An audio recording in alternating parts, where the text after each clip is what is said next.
Um grito ecoou pelo pavilhão Safira, e uma vida terminou em silêncio. Bem-vindo ao Fio Silencioso. Eu sou seu anfitrião Grade. Diga-me, de onde você está ouvindo esta noite? Sua presença faz com que cada mistério ganhe vida. Vamos começar. Era o tipo de noite que parecia calculada para elogios e descuidos. Londres, envolta num verniz de calor de fim de primavera, despejara seus clientes mais brilhantes no pavilhão Safira, um novo anexo do venerável Hotel Belvedere, uma estufa de vidros azuis e tracerias de ferro forjado. Tudo isso encerrando um bosque interno perfumado com jasmim de estufa. Lustres pendiam como constelações presas em uma rede. Garçons flutuavam como cometas discretos. A conversa subia, descia e explodia em pequenas gargalhadas. Fiquei ali parado com um copo de algo gelado e caro, tentando parecer que pertencia ao lugar. Minha esposa, agora há 6 meses em Paris com sua tia formidável, teria me dito que nenhum homem fica lindo com um smoking novo que não pode pagar. Ouso dizer que ela teria razão. No entanto, até um jornalista pode se encantar. O teto do pavilhão, uma cúpula oval de vidros coloridos, transformava o mundo lá embaixo em um aquário de pessoas, iluminadas em azul e belas. Não é sempre que participo de uma pré-estreia de leilão de arte na companhia de duques, primos de duques e mulheres que usam esmeraldas como se tivessem perdido suas joias verdadeiras e se virado.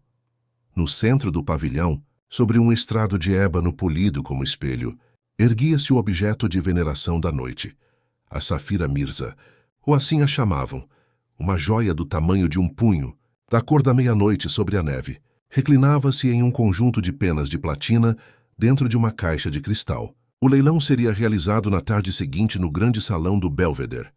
Mas esta noite era para admiração e apetite. Havia rumores sobre a procedência, como sempre há, fofocas sobre um príncipe persa, sobre uma viúva que aguardou no pé de uma meia de seda, sobre uma troca em tempo de guerra que não suportaria a investigação. Confesso que prefiro não investigar. O romance evapora ao toque da documentação. Está vendo, Hastings? Aí murmurou minha companheira, a senhorita Inês Vale, a colunista social que eu conhecera, em uma missão perdida pelo meu editor e descoberta por mim. Ela era uma pessoa que se nota, principalmente porque preferia ser notada, e tinha o talento de identificar a pessoa mais comentada em qualquer ambiente, às vezes antes que a própria pessoa percebesse. Seja gentil e olhe para a esquerda, não olhe para a direita. Não olhe para a direita, ali. Aquela vestida como um aviso aos maridos.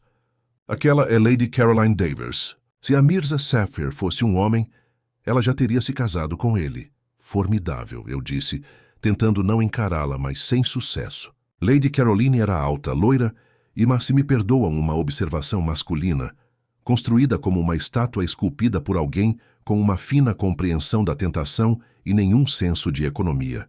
Um longo colar de pérolas deslizava por um corpete cor de champanhe. Seu marido, Lord Davers, pairava sobre seu ombro com uma expressão acuada.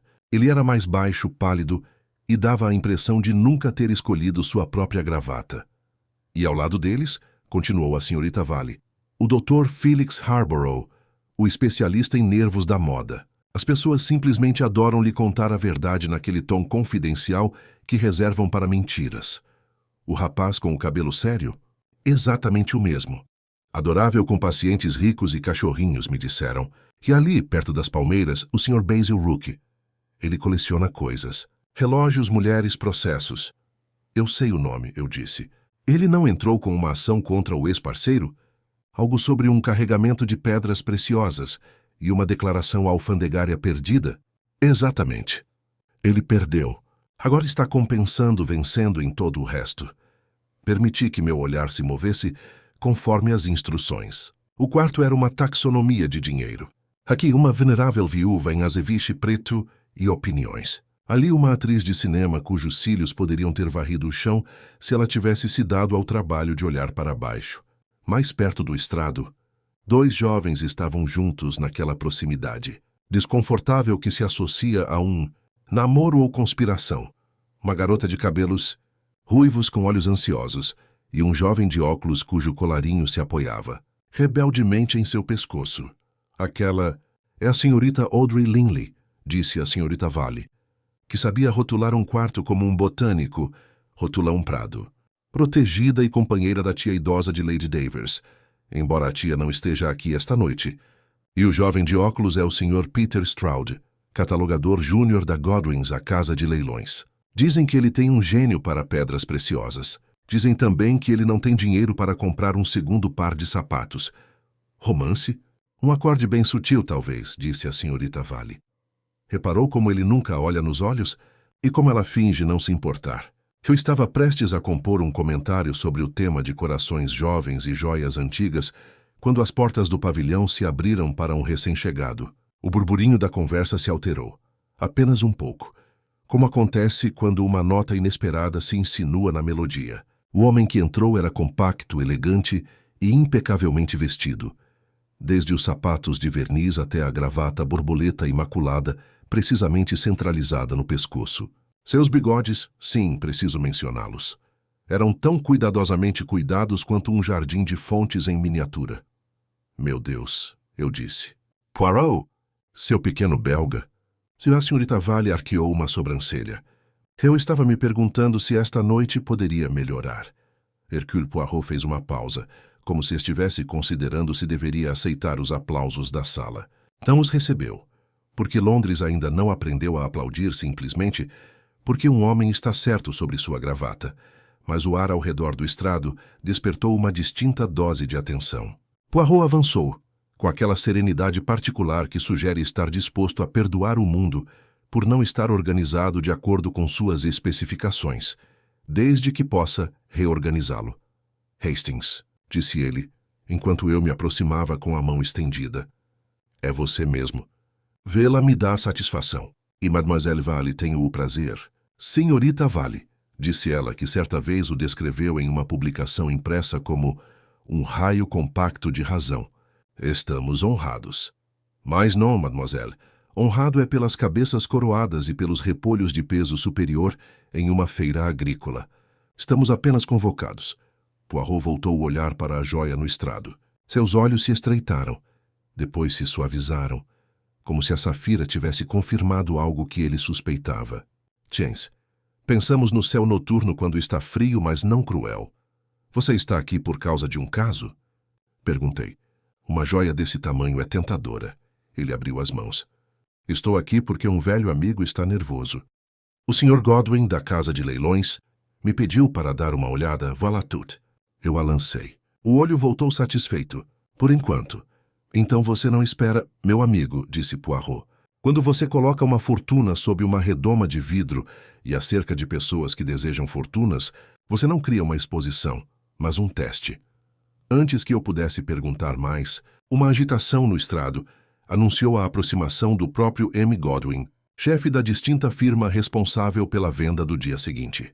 Era um cavalheiro sóbrio e grisalho, com a aparência de um bibliotecário e a compostura interior de um domador de leões. Ele cumprimentou Poirot com um alívio tão genuíno que sua decência mal o disfarçou. Monsieur Poirot, disse ele, sua presença é um bálsamo para a alma de um leiloeiro. Nunca vi uma joia ser mais admirada ou mais comentada. Não é de se gostar de ouvir tantos sussurros.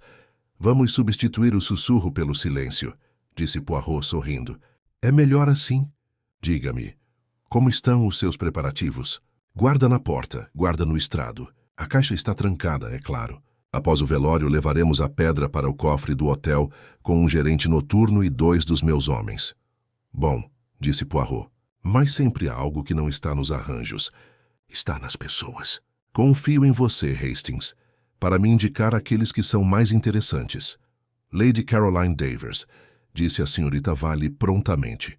Ela é sempre a mais interessante, mesmo quando não é. Se Lady Caroline nos ouviu, não deu sinal algum.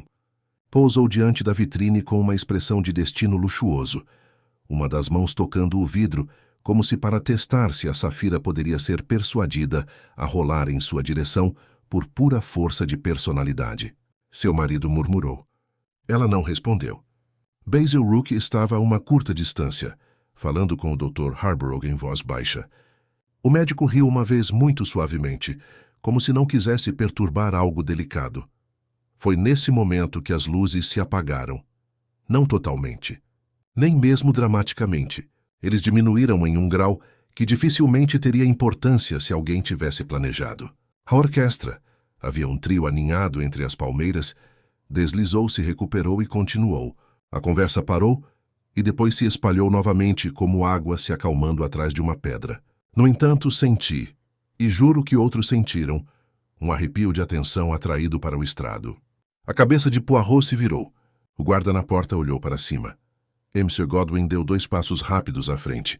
Um garçom, passando com uma bandeja de prata, emitiu um leve som de desculpas. Sinto muito, senhor.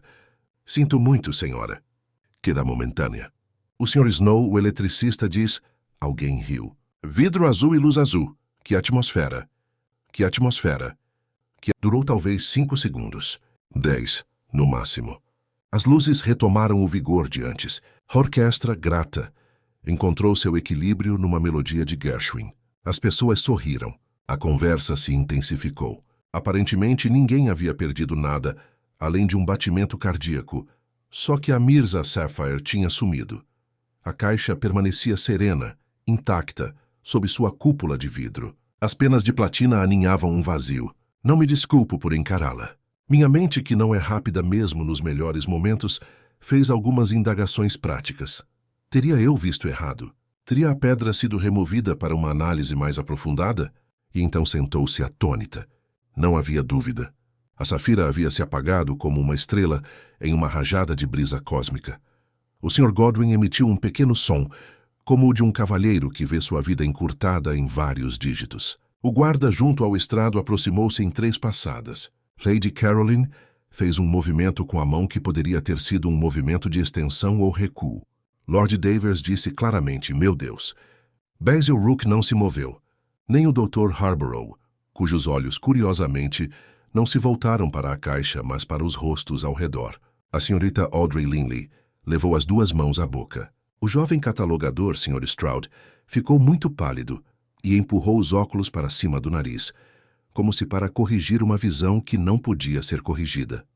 Poirot não se apressou. Caminhou até o estrado, com o ar de um homem pontual a um compromisso que havia previsto. Examinou a maleta, um olhar casual aqui, uma inspeção mais atenta ali, sem tocar em nada. Olhou para o guarda, para o teto, para o chão, olhou finalmente para as pessoas. Quando falou foi no tom de quem lamenta a ausência de ordem e se propõe a abordá-la. Sr. Godwin, disse ele, faremos exatamente o seguinte. Ninguém sai do pavilhão. As portas externas serão fechadas. O senhor pedirá ao hotel que telefone para a polícia, mas discretamente, paz de panice. A orquestra tocará. Os garçons continuarão esperando. Nada poderá se assemelhar a uma cena. Mas como... gaguejou Mr. Godwin, e então se lembrou. Claro, sim. Ele se virou e as palavras passaram por uma corrente invisível para os convidados, mas muito visível para os funcionários. As portas se fecharam com um leve suspiro. A orquestra Almas Corajosas iniciou uma valsa. Inês Vale se aproximou de mim. Agora, Sr. Hastings, sussurrou ela, vamos ter uma história. Se for para ficarmos com ele, eu disse, prefiro que seja da polícia. Ela sorriu. Qual seria a graça nisso? Poirot dirigiu-se à assembleia com uma cortesia que teria sido digna de uma ordem real. Mesdames et messieurs, disse ele, aconteceu um pequeno detalhe que, no entanto, é de interesse. Uma joia se perdeu. Ela será encontrada. Enquanto isso, peço apenas a sua paciência e bom senso. Tenham a gentileza de permanecer onde estão. Ele gesticulou para o guarda, que se posicionou de forma mais visível. Outro guarda surgiu do corredor adiante.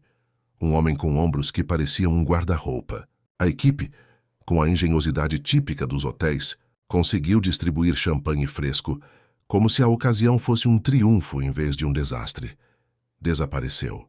Sussurrou Mr. Godwin para mim, com o rosto cor de papel. Sob vidro, em uma caixa trancada, com um guarda a 1,5 metros de distância. Se puder explicar isso, Sr. Hastings, deveria se candidatar à minha profissão ou à de Poirot? Já escolhi o meu, eu disse, mas minha voz carecia de convicção. Parecia-me que cada pessoa no pavilhão havia se tornado um pouco mais decidida, como se a luz azul tivesse aguçado seu foco não apenas em roupas e joias, mas também em intenções. A excitação de Lady Caroline adquiriu um brilho que não era exatamente surpresa. A palidez de Lord Davers transformou-se em um cinza culpado. A imobilidade de Basil Rook tornou-se a imobilidade do cálculo. O interesse educado do Dr. Harborough se estendeu a uma avaliação, como se a sala tivesse se tornado um paciente com um sintoma incomum. As mãos de Audrey Linley tremiam. Os óculos de Peter Stroud brilhavam inexpressivamente, duas pequenas luas de desamparo. Observe, Hastings, disse Poirot suavemente ao meu lado, como se acompanhasse meus pensamentos. No momento em que uma coisa desaparece, muitas coisas aparecem. Observe bem. Este é o começo. Mas como isso poderia ser feito? E perguntei em voz baixa. A caixa não está quebrada. O guarda... Ele levantou um dedo. Comparecer. O como se apresentará quando o quem e o porquê ficarem claros. Não seremos atléticos. Seremos precisos, venha. Nós nos apresentaremos. Ele se moveu em direção ao estrado e ao grupo de pessoas mais próximas da caixa vazia, como um jogador de xadrez, se aproximando do tabuleiro que pretende corrigir. A valsa da orquestra rodopiava agradavelmente. O jasmim no verde da estufa exalava sua doçura. No estrado negro como espelho, as penas de platina não abrigavam nada. Sob o arco da cúpula de vidro azul, o desejo e o medo começaram a se organizar em suas formas inevitáveis. E foi assim que o Mirza Sapphire desapareceu. Como a noite, que tinha sido só brilho e tagarelice, adquiriu de um só golpe a ponta limpa e fria de um problema. E como Hercule Poirot, com uma pequena inclinação da cabeça e o ajuste preciso de um punho, tomou posse dela. Segui Poirot até o estrado, onde o cenário vazio de platina brilhava com uma inocência na qual eu não confiava. Ele olhou uma vez para a fechadura da caixa de cristal, sem tocá-la, apenas se curvando até que sua respiração turvasse o vidro e então o limpasse com um leve movimento de lenço. O tênue crescente de condensação desapareceu. A fechadura permaneceu um pequeno olho brilhante. Sr. Godwin, disse ele, a chave? Só 2, respondeu Godwin com a tristeza constante de um homem contando as pontas de um arpão. Um ficou comigo, o outro com o Sr. Stroud para manuseio imediato. O meu não sai do meu bolso desde as 6 horas. E você, Sr. Stroud? O jovem catalogador sobressaltou-se como se tivesse acordado de um pesadelo. Estava pálido, sim, mas sua palidez tinha o tom peculiar de um rapaz consciencioso diante do mar. Tirou um anel fino do bolso do colete. Preso a ele, havia uma etiqueta de couro com as letras GNI estampadas. Eu o guardei aqui, disse ele. Usei-o mais cedo, quando ajustamos o ângulo do suporte para o abajur. Depois ele voltou para o meu bolso. O Sr. Godwin me examinou. Senhor, eu nunca... Sua voz falhou.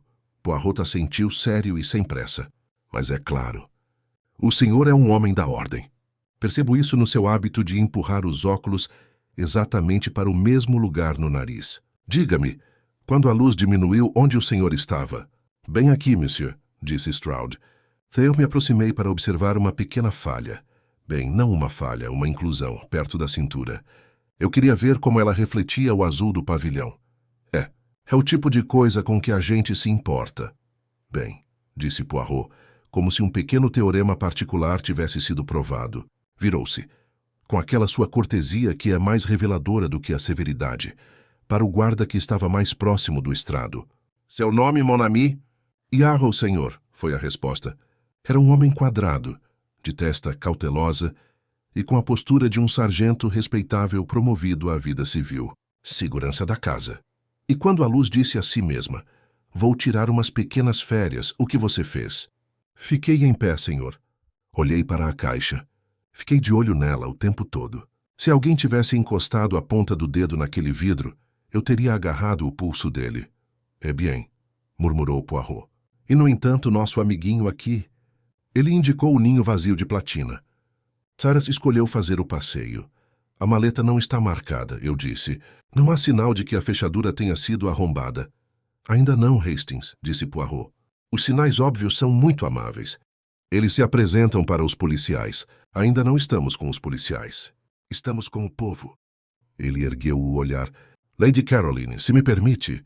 A senhora admirou a Safira no momento do incidente? Lady Caroline Davers desviou o olhar do copo com um sorriso que começou confiante e se transformou em desafio. Eu o admirava antes, durante e depois, Monsieur Poirot. Sou uma mulher muito coerente. Combina comigo. Ela bateu na caixa com uma unha laqueada, divertida com o próprio excesso. Ou combinaria comigo se ainda estivesse lá. Sua mão por um instante tocou o vidro, disse Poirot. Desculpe, apenas um detalhe. É minha responsabilidade lembrá-los. Muito provavelmente, disse ela, com os cantos da boca se contraindo. Quando sequer algo se estende à mão. Meu marido. E seu tom se suavizou até se tornar uma seda com espinhos entrelaçados. Confira que não costumo esperar que me ofereçam. Lord Davers corou e se recompôs. Caroline, sério. Monsieur Poirot, minha esposa, bem, as maneiras dela são as dela. Garanto-lhe que nenhum de nós... Meu Deus, que posição ridícula. Estávamos aqui como todos os outros. As luzes se apagam. Dá para notar. As luzes se acendem. A pedra desapareceu. Ele parou horrorizado com o absurdo da narrativa. Exatamente, disse Poirot. É nas pequenas palavras que encontramos a verdade. Como todo mundo. Dr. Harborough. O elegante especialista em nervos tinha o ar reflexivo de um homem que acaba de observar um paciente exibir um tique fascinante. Confesso, disse ele suavemente, que minha atenção no momento do escurecimento não estava na joia. Eu estava observando as pessoas observando a joia. Perdoe-me.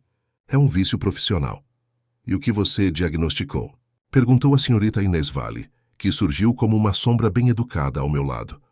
Desejo, disse Harborough sorrindo, em vários registros. Alguns francos, outros furtivos. A diferença é informativa. Diferença é informativa. Diferença é sempre a psicologia. Poirot aprovou. É uma música que eu também danço. Seus olhos se voltaram para Basil Rook, que não se movera 1 centímetro desde o desaparecimento. Monsieur Rook, o senhor é um colecionador. Veja bem, o senhor não toca. O senhor calcula. O que o senhor calcula agora? Que a caixa tem um truque, respondeu Rook secamente. Ou o estrado. Sempre tem. Painéis, molas, mecanismos. A gente se cansa da engenhosidade humana, Monsieur Poirot. Ela raramente se dedica à virtude. Ah, disse Poirot suavemente. Mas quando... Ele deixou a frase morrer. Mademoiselle Linley. Audrey Linley tirou as mãos da boca. Ela era bonita como as meninas ansiosas são. Cada feições delicadas, o todo ameaçado pela preocupação. Por favor, eu não vi nada. Só a escuridão e depois nada. Eu estava pensando em uma carta que preciso escrever para a tia de Lady Davers. É uma coisa boba de se pensar. Me desculpe. E o Sr. Stroud, interrompeu a senhorita Vale despreocupadamente. Estava pensando em uma inclusão perto do cinto. Entre romance e geologia estamos bem providos. Stroud tentou sorrir, mas não conseguiu. Não sei o que eu estava pensando. Só que era lindo. O olhar de Poirot se elevou. Ele estudou a cúpula oval, a treliça de ferro que cobria os vidros azuis, os pequenos canais de metal por onde a fiação elétrica ia até os ganchos do lustre. Precisamos falar também com o Sr. Snow, que é das luzes, disse ele. Com o segundo guarda. O segundo guarda, um homem mais lento e de rosto franzido, apresentou-se como Pike e jurou pela inocência de seu posto além do corredor interno. Ninguém havia passado. Ninguém poderia ter passado. As portas do pavilhão estavam agora fechadas e atendidas por funcionários do hotel, cuja polidez adquirira um tom de aço. Uma pequena perturbação perto da entrada anunciou a chegada discreta do inspetor Japp, cuja amizade profissional com Poirot, ao longo dos anos, assemelhava-se a uma ponte sobre a qual se trocavam respeito e exasperação mútuos. Ele entrou com a aparência de um homem que havia passado uma noite de folga para se aliar ao inimigo. Seus olhos aguçados observavam tudo, e imediatamente registraram uma antipatia pelo lustre. Boa noite, Poirot, disse ele, já incomodado com a necessidade de boas maneiras. Godwin, o que é isso então? Alguma tagarelice de mágico? Churchill desaparece sob o vidro e todos aplaudem? Pelo contrário, respondeu Poirot com uma pequena reverência, ninguém aplaude. Somos nós que devemos aplaudir mais tarde, quando tivermos encontrado o método. Ou a mente. Japp resmungou e fez um sinal para seus homens, que começaram a anotar nomes e detalhes. Poirot, como de costume, escapou do centro das atenções oficiais e começou a reorganizar a sala em linhas particulares. Perguntou ao Sr. Snow a causa da falta de iluminação. Snow, um homem magro com uma gravata aflita, Disse que o pavilhão tinha seu próprio transformador, moderno, mas temperamental, que ocasionalmente espirrava quando a orquestra exigia mais energia. Nunca mais do que alguns segundos, insistiu. Aconteceram 2 vezes no mês passado. Nenhum dano causado. Nenhum mal, murmurou Poirot, para aqueles que não o pretendem. Ele tocou o corrimão de ferro que cingia o estrado. Depois recuou e olhou para sua superfície polida. Hastings? Disse ele suavemente. O que você vê aqui? Um reflexo, eu disse, curvando-me ao lado dele. O corrimão projeta os rostos para trás. Quase dá para ler a expressão do rosto nele. Quase, ele concordou. Observe como a luz atinge nitidamente os planos faciais. Nariz, queixo, a linha de um sorriso. O vidro acima, os painéis azuis, isso torna os contrastes mais fortes. Quando a luz diminui, os reflexos mudam. Ele se endireitou. É só um pensamento. Japp havia concluído o discurso com os suspeitos óbvios e desconfiava diligentemente dos menos óbvios. Voltou para nós com suas anotações. 2 chaves, disse ele, marcando os itens com o lápis. A fechadura não mostra nada. A maleta está intacta. O escurecimento das luzes é conhecido pela equipe, mas não foi anunciado aos convidados. Você vai me dizer que é tudo psicologia, Poirot? Vou lhe dizer, disse Poirot afavelmente, que a psicologia e o mecanismo são gêmeos. Mas qual é o mais velho? Que aprenderemos perguntando não. Como a Safira foi tirada? Mas quem tinha um motivo para nos fazer acreditar que ela poderia ser tirada debaixo do nosso nariz? A mesma coisa em palavras mais claras, respondeu Japp, e foi questionar o Sr. Snow novamente. Poirot, enquanto isso, atraiu o grupo de nossas figuras principais para mais perto do estrado, não por ordem, mas por uma gravidade semelhante à de um planeta. Serão gentis, disse-lhes coletivamente, se permanecerem no pavilhão por um tempo. A polícia anotará seus dados. Com sua permissão, falarei com cada um de vocês, mas muito brevemente, voilà, apenas para fixar em minha mente o contorno. Voltou-se primeiro para Lady Caroline. Madame, a senhora tocou no vidro porque admira. Sua admiração se estende a pagar por aquilo que se admira? Ela riu, um riso curto e delicado. Às vezes. Muitas vezes chega a fazer um homem pagar. Então não teria necessidade, disse ele sorrindo, de roubar a Safira você mesmo. Merci. Ele se dirigiu a Lord Davers. Monsieur, o senhor sofre com as despesas. O senhor despreza a necessidade de dizer não. Mesmo assim, o diria, hein? Seu orgulho excede sua bolsa. Davers engoliu em seco. Se você quer saber se eu compraria essa pedra para agradar minha esposa, a resposta é não. Há limites. Sempre, disse Poirot gentilmente. Há limites. E quando os alcançamos, somos muito interessantes. Dirigiu-se a Basil Rook com um aceno de cabeça. Monsieur, o senhor perdeu em um processo. Tem a ambição de vencer, talvez de reconquistar. Uma joia dessa fama é uma espécie de moeda de troca. Mas o senhor não se importaria com um roubo que fosse óbvio. Preferiria o que fosse inteligente. Prefiro o que é meu, disse Rook friamente. E não gosto de ser feito de bobo mesmo como espectador. Fazer os espectadores de bobos, disse o Dr. Harborough, que ouvia com aquele seu sorriso interior. É precisamente o deleite dos mágicos. E às vezes dos ladrões. E às vezes daqueles que curam os nervos, murmurou Poirot. Pois para tranquilizar um paciente, às vezes é útil alarmar outro. Ele encarou Audrey Linley por último. Mademoiselle, a senhora tinha uma carta na cabeça que não tinha nada a ver com uma joia. Tudo bem. Só que, não diga tolice. A mente tem suas razões. Para quem era a carta? Para a senhorita Davers, disse Audrey rapidamente, depois se corrigiu, corando. Quero dizer, a tia de Lady Davers, senhorita Honoria Blount. Ela não virá ao leilão, mas gosta de saber de tudo. E ela é, como se diz, de língua afiada? Perguntou a senhorita Vale divertida.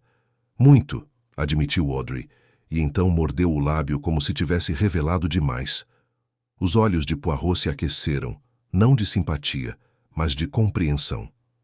Ele emitiu um pequeno som de satisfação, como o de um homem que colocou um alfinete no lugar certo em um mapa. Obrigado, mademoiselle. É só por enquanto. Então, para o grupo em geral, e agora, se não os cansa, faremos uma coisinha. Ficaremos exatamente onde estávamos quando a luz fez o capricho. Hastings, você estará aqui. É Monsieur Godwin, ali. Madame Davers perto do espelho como antes. Sr. Stroud, sim, um passo à frente. Dr. Harborough à esquerda. Monsieur Rook. Exatamente isso. Mademoiselle Linley, perto da palma. Ele olhou para a orquestra e levantou 2 dedos. O maestro, que evidentemente já vira direções mais estranhas em hotéis, assentiu. Sr. Snow, Poirot chamou agradavelmente. Por um momento, por favor, dê-nos o espirro do seu transformador. Snow hesitou. Depois deu de ombros com o ar de um homem a quem não se pode culpar pelo tempo. Fez um sinal em direção a um pequeno armário com painéis na borda do pavilhão. Ouviu-se um sussurro. A luz suavizou-se. O azul do vidro aprofundou-se. Rostos se desfizeram em silhuetas. Então, quase imediatamente, a claridade retornou. Naquele instante entre a penumbra e a luz, senti uma pontada curiosa. Eu estivera observando o caso, obediente ao meu bom senso. Mas Poirot, tenho certeza, observava os rostos. À medida que a iluminação voltava, ele disse suavemente, num tom que não se dirigia a ninguém e a todos. Voilà, já chega. Japp, que estava de braços cruzados e cheio de ceticismo, bufou brevemente. Você viu alguma coisa? Eu vi, disse Poirot. Com uma pequena reverência ao teorema invisível no ar, aquilo que não se apressa. Prosseguimos. Continuamos a ser exatos. E seus olhos, refletindo a cúpula azul do pavilhão, vagaram por um breve segundo para o corrimão polido e, depois para as delicadas penas de platina que não embalavam. Absolutamente nada. À medida que a luz se estabilizava e o reflexo do vidro azul ondulava pelo piso polido, um silêncio pareceu cair sobre o pavilhão.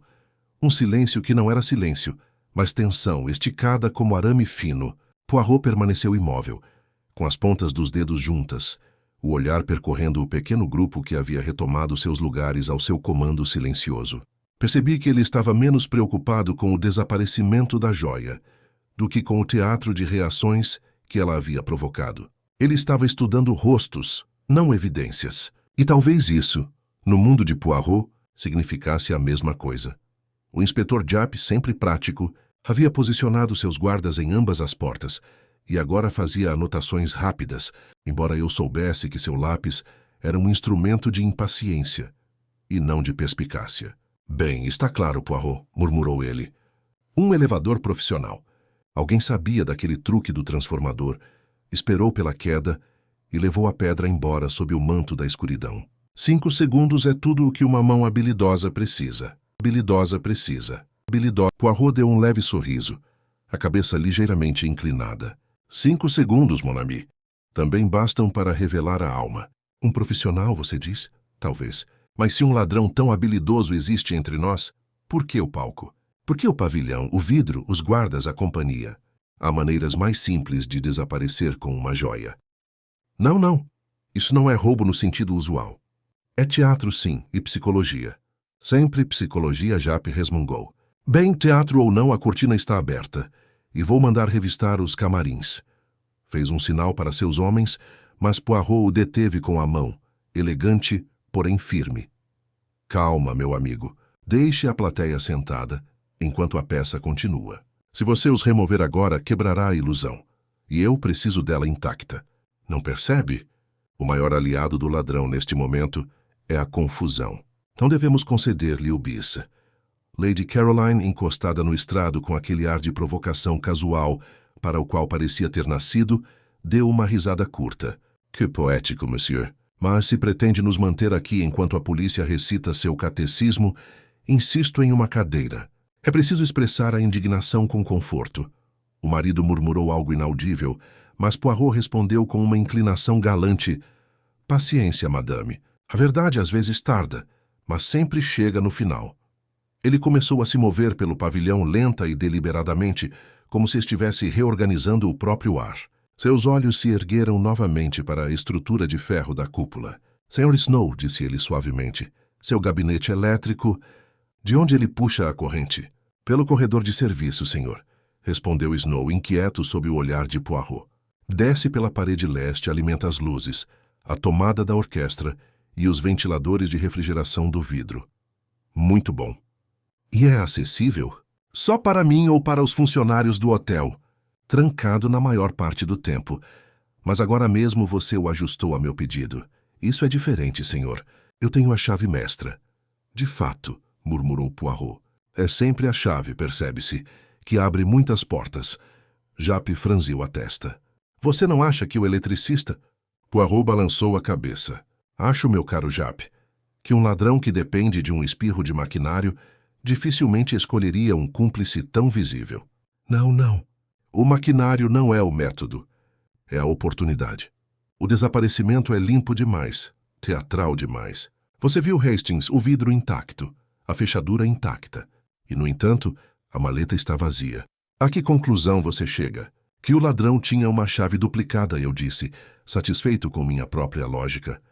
É bem, talvez. Mas considere, apenas 2 homens possuem as chaves. O Sr. Godwin e o jovem Sr. Stroud. Se algum deles fosse o ladrão, não removeriam a Safira quando estivessem sozinhos. Por que arriscar um truque de mágica diante de uma sala cheia de testemunhas? Não, meu amigo. Há outra possibilidade. Suponha que a pedra nunca tenha sido roubada. Nunca.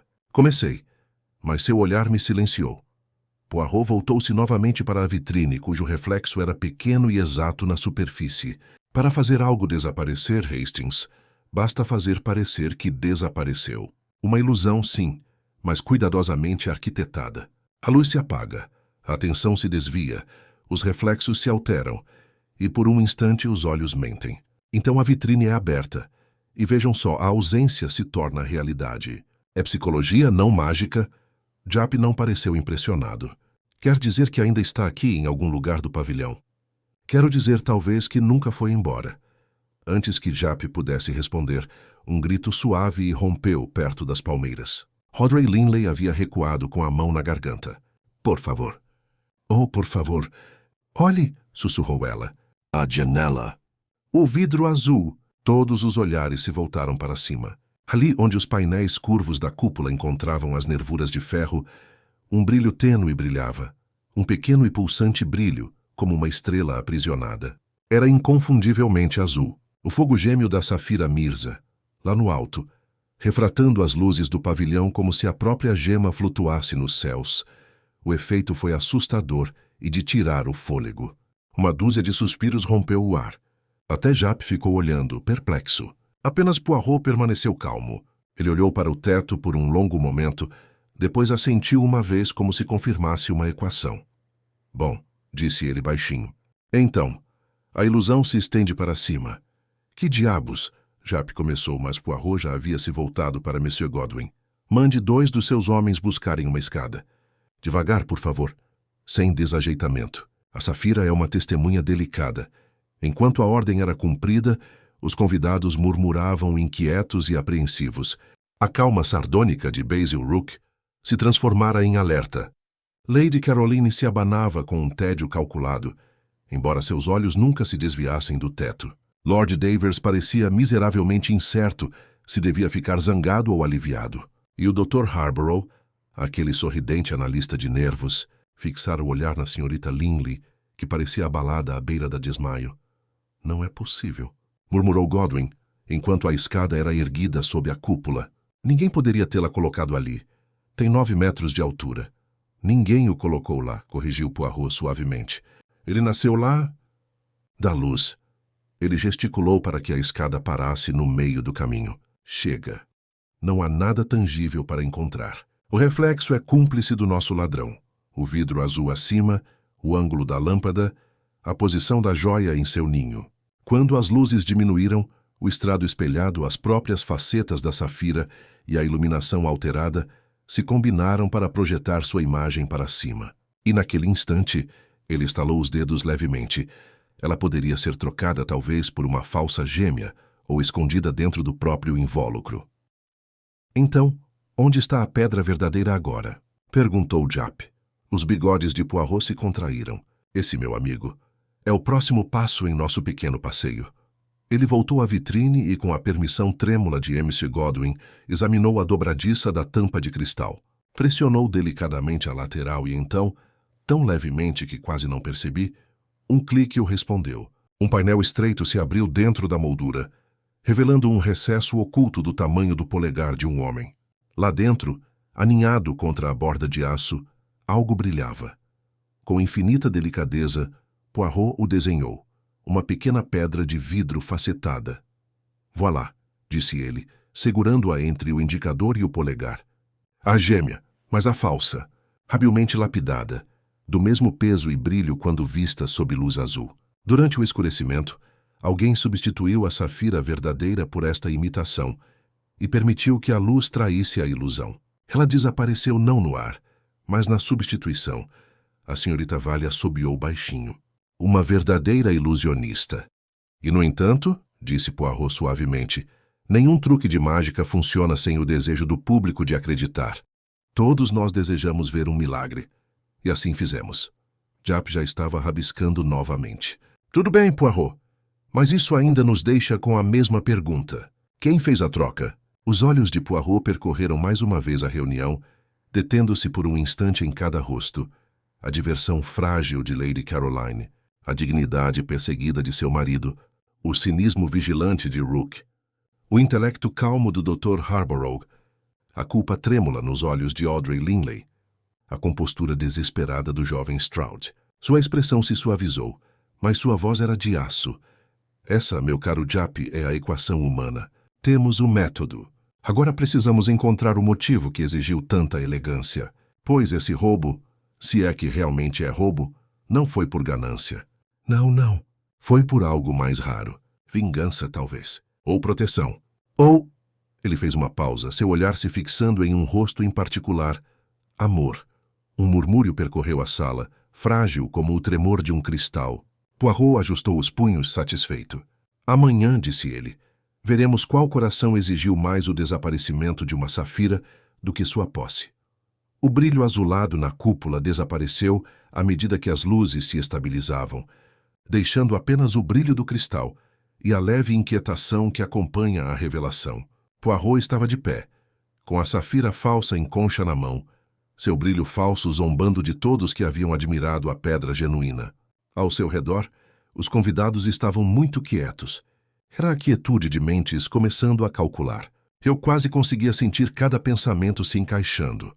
Alguns de culpa, alguns de descrença e outros, como o de Lady Caroline, de desafio, como se ser suspeito fosse apenas mais uma forma de atenção. Japp quebrou o silêncio primeiro. Bem, vou dizer uma coisa, Poirot, rosnou. Quem trocou as pedras fez isso sob os olhares de todos e saiu impune. Isso é mais do que inteligente, é descarado. Eles deviam saber que descobriríamos o truque mais cedo ou mais tarde. Mais naturellement, respondeu Poirot, guardando a imitação com uma precisão que fazia até o ato de esconder a coisa parecer inocente. Mas essa é a beleza da coisa, mon ami. O ladrão não tinha medo de ser descoberto, porque o propósito do roubo não era possuir, mas alterar. Remover, sim, mas talvez também proteger, enganar ou provocar. Provocação, essa é nova, disse Japp cético. Tudo bem, vamos simplificar. A troca foi feita durante aquela leve queda. Todos aqui estavam à vista. Temos 6 ou 7 ao alcance do caso, e um pobre coitado com as chaves no bolso. Aí está o nosso círculo. O círculo eterno, murmurou Poirot. Nós o traçamos com firmeza, e ainda assim sempre se escapa dele. Não se afastando, mas ficando exatamente no centro. Inês Vale deu um leve sorriso. Você fala de um jeito romântico, Monsieur Poirot. Um ladrão que se mete na própria armadilha. Poirot inclinou a cabeça. O romance, mademoiselle, está sempre com a verdade.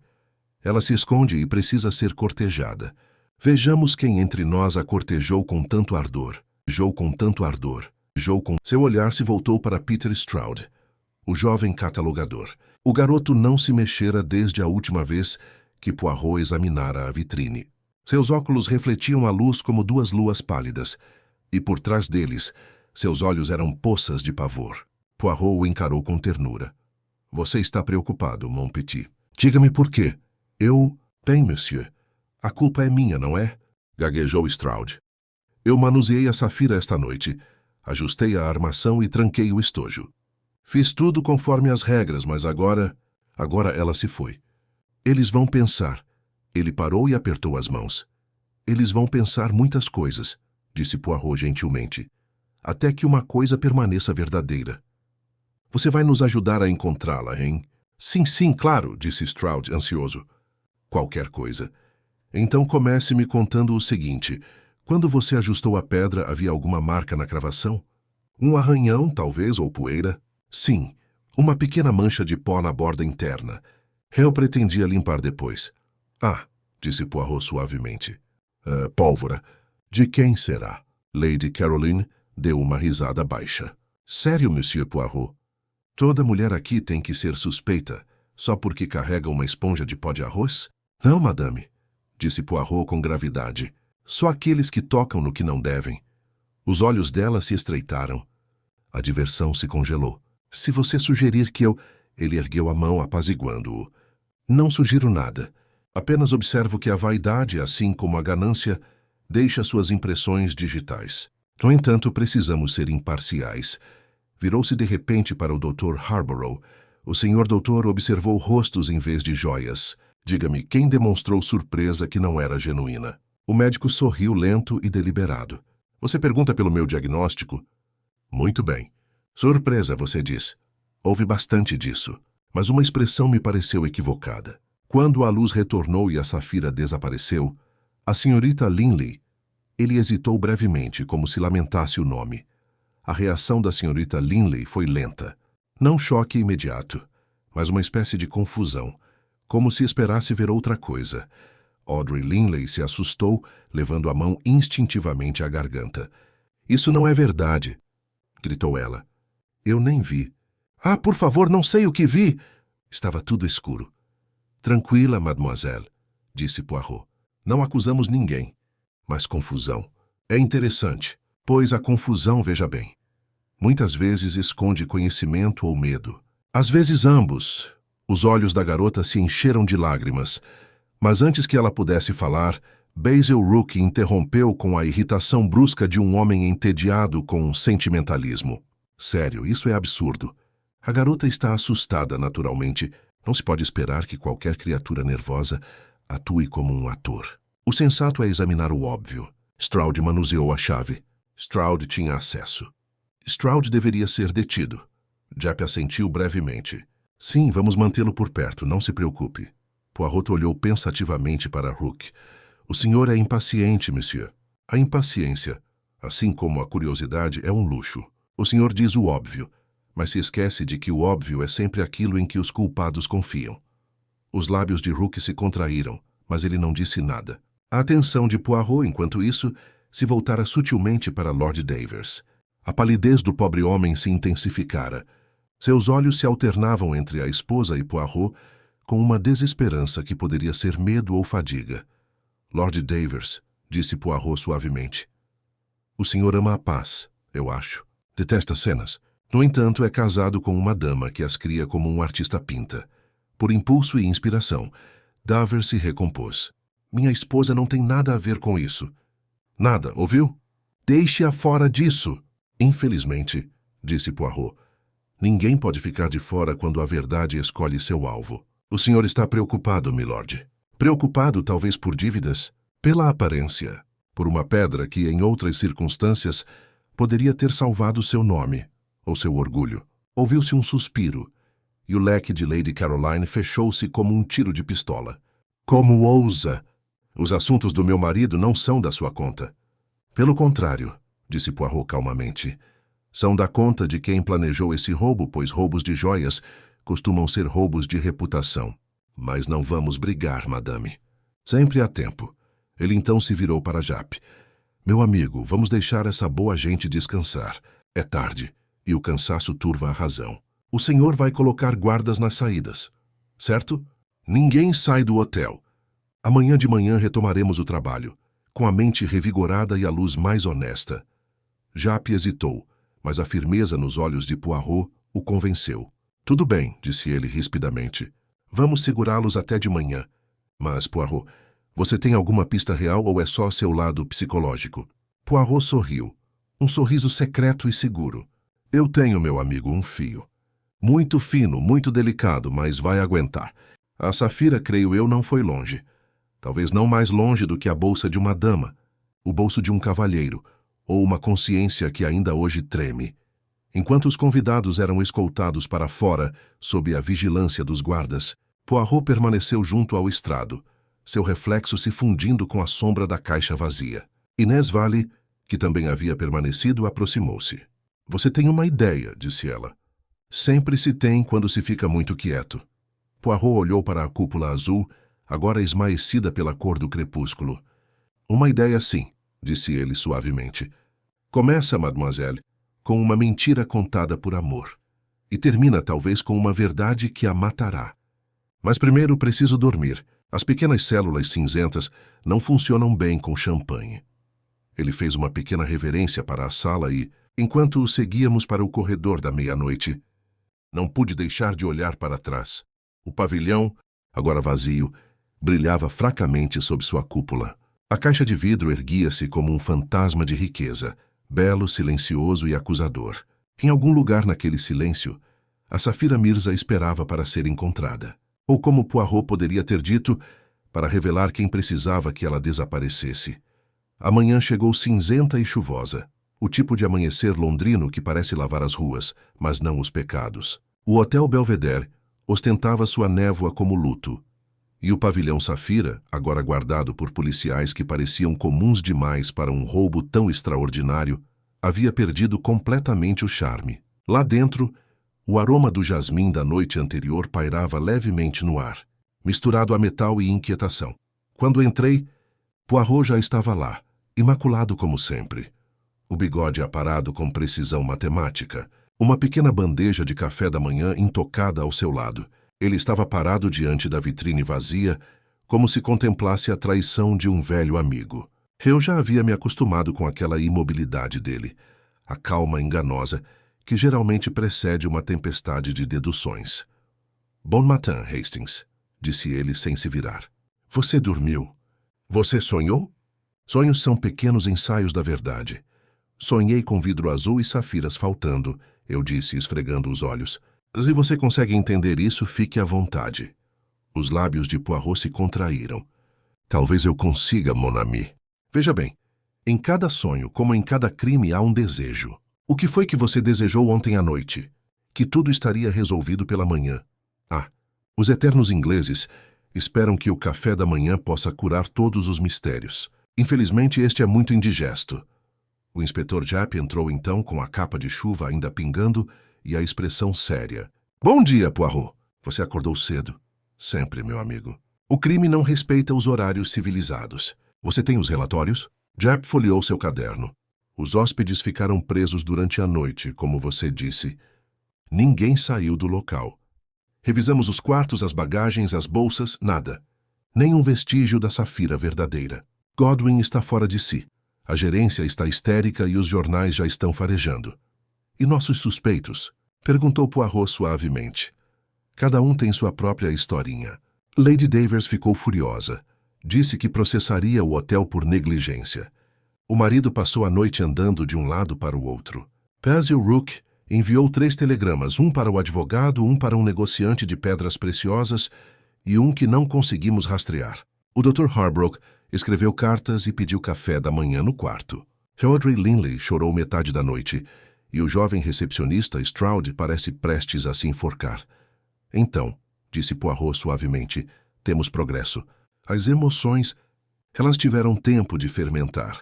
Agora provamos o vinho. Ele se virou e limpou um grão invisível de poeira da manga. Vamos vê-los um de cada vez. Mas primeiro, Hastings, observe o vidro. Ele se inclinou para perto da caixa mais uma vez.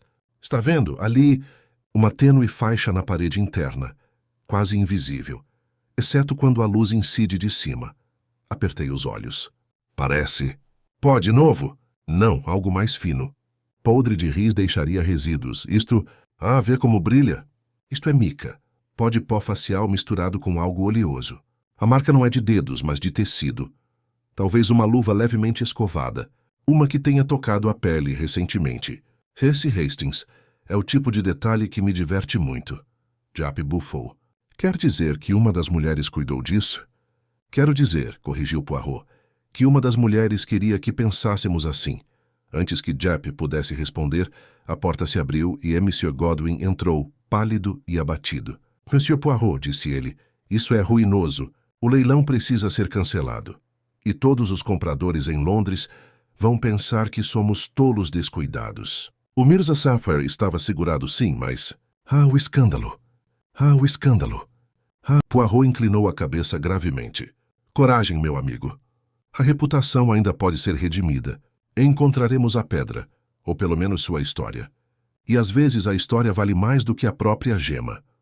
Ele mandou buscar café, arrumou as cadeiras e, precisamente às 9h30, pediu que Lady Caroline Davers fosse a primeira a entrar. Ela entrou com a ordem de alguém acostumada, a ser obedecida por todos os cômodos. Mesmo sob a luz fraca da manhã, ela brilhava.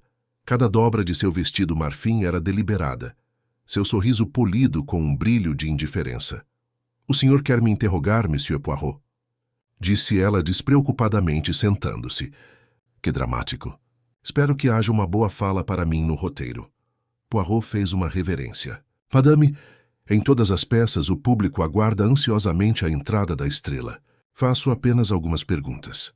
Pergunte à vontade. Mas eu deveria avisá-lo. Eu nunca me lembro de pequenos detalhes antes do meio-dia. Mas talvez você se lembre dos grandes. Ontem à noite, quando as luzes diminuíram, você estava mais perto do vidro. Ouviu ou sentiu alguma coisa? Um som, uma corrente de ar, uma vibração? Ela inclinou a cabeça. Só suspiros de admiração. Todos estavam olhando para a Safira, naturalmente. Até você, eu acho. Eu não, madame. Eu estava olhando para os rostos que fitavam a Safira. E um deles, creio eu, não estava admirado, mas sim com medo. Os olhos dela piscaram. Medo? De quê? De exposição, talvez, ou de pena. Diga-me, Lady Caroline, a senhora tem dívidas? Ela deu uma risada prateada. Meu caro detetive, quem em Londres não se preocupa? Meu marido se preocupa mais do que eu. E, no entanto, disse Poirot gentilmente, você usou ontem à noite um colar de pérolas cultivadas, não o artigo genuíno. Não foi escolha sua, eu acho. Foi necessidade. Por um instante, sua postura vacilou. Você é observadora, admito. Mas necessidade não é crime. Não, senhora. Só que às vezes é irmã gêmea. Ela se levantou abruptamente. Se você está insinuando que eu roubei aquela pedra ridícula, está enganado. É horrível. Eu não a usaria para assustar ladrões. Poirot sorriu. Eu acredito em você, madame. A senhora ama demais a beleza para roubar o grotesco. Merci. Ela saiu, seu perfume permanecendo como um desafio. Poirot virou-se para Jappe. Viu? Vaidade, não avareza. Ela desempenha o papel de tentação, mas não tem firmeza suficiente para enganar. Em seguida veio o jovem Stroud, pálido como cera de vela, com os nervos à flor da pele. Ele exclamou antes que alguém falasse. Eu não fiz isso. Juro pela minha vida! Poirot ergueu a mão em tom tranquilizador. Acalme-se, mon petit. Não acusamos ninguém. Mas diga-me, quando você trancou a maleta, alguém a distraiu. Senhorita Linley, disse ele imediatamente. Ela me falou. Sobre o catálogo, o preço de reserva. Algo trivial. Virei-me por um segundo. Os olhos de Poirot brilharam. Ai, ainda bem, o segundo é que conta. Ela não poderia ter aceitado. Stroud protestou.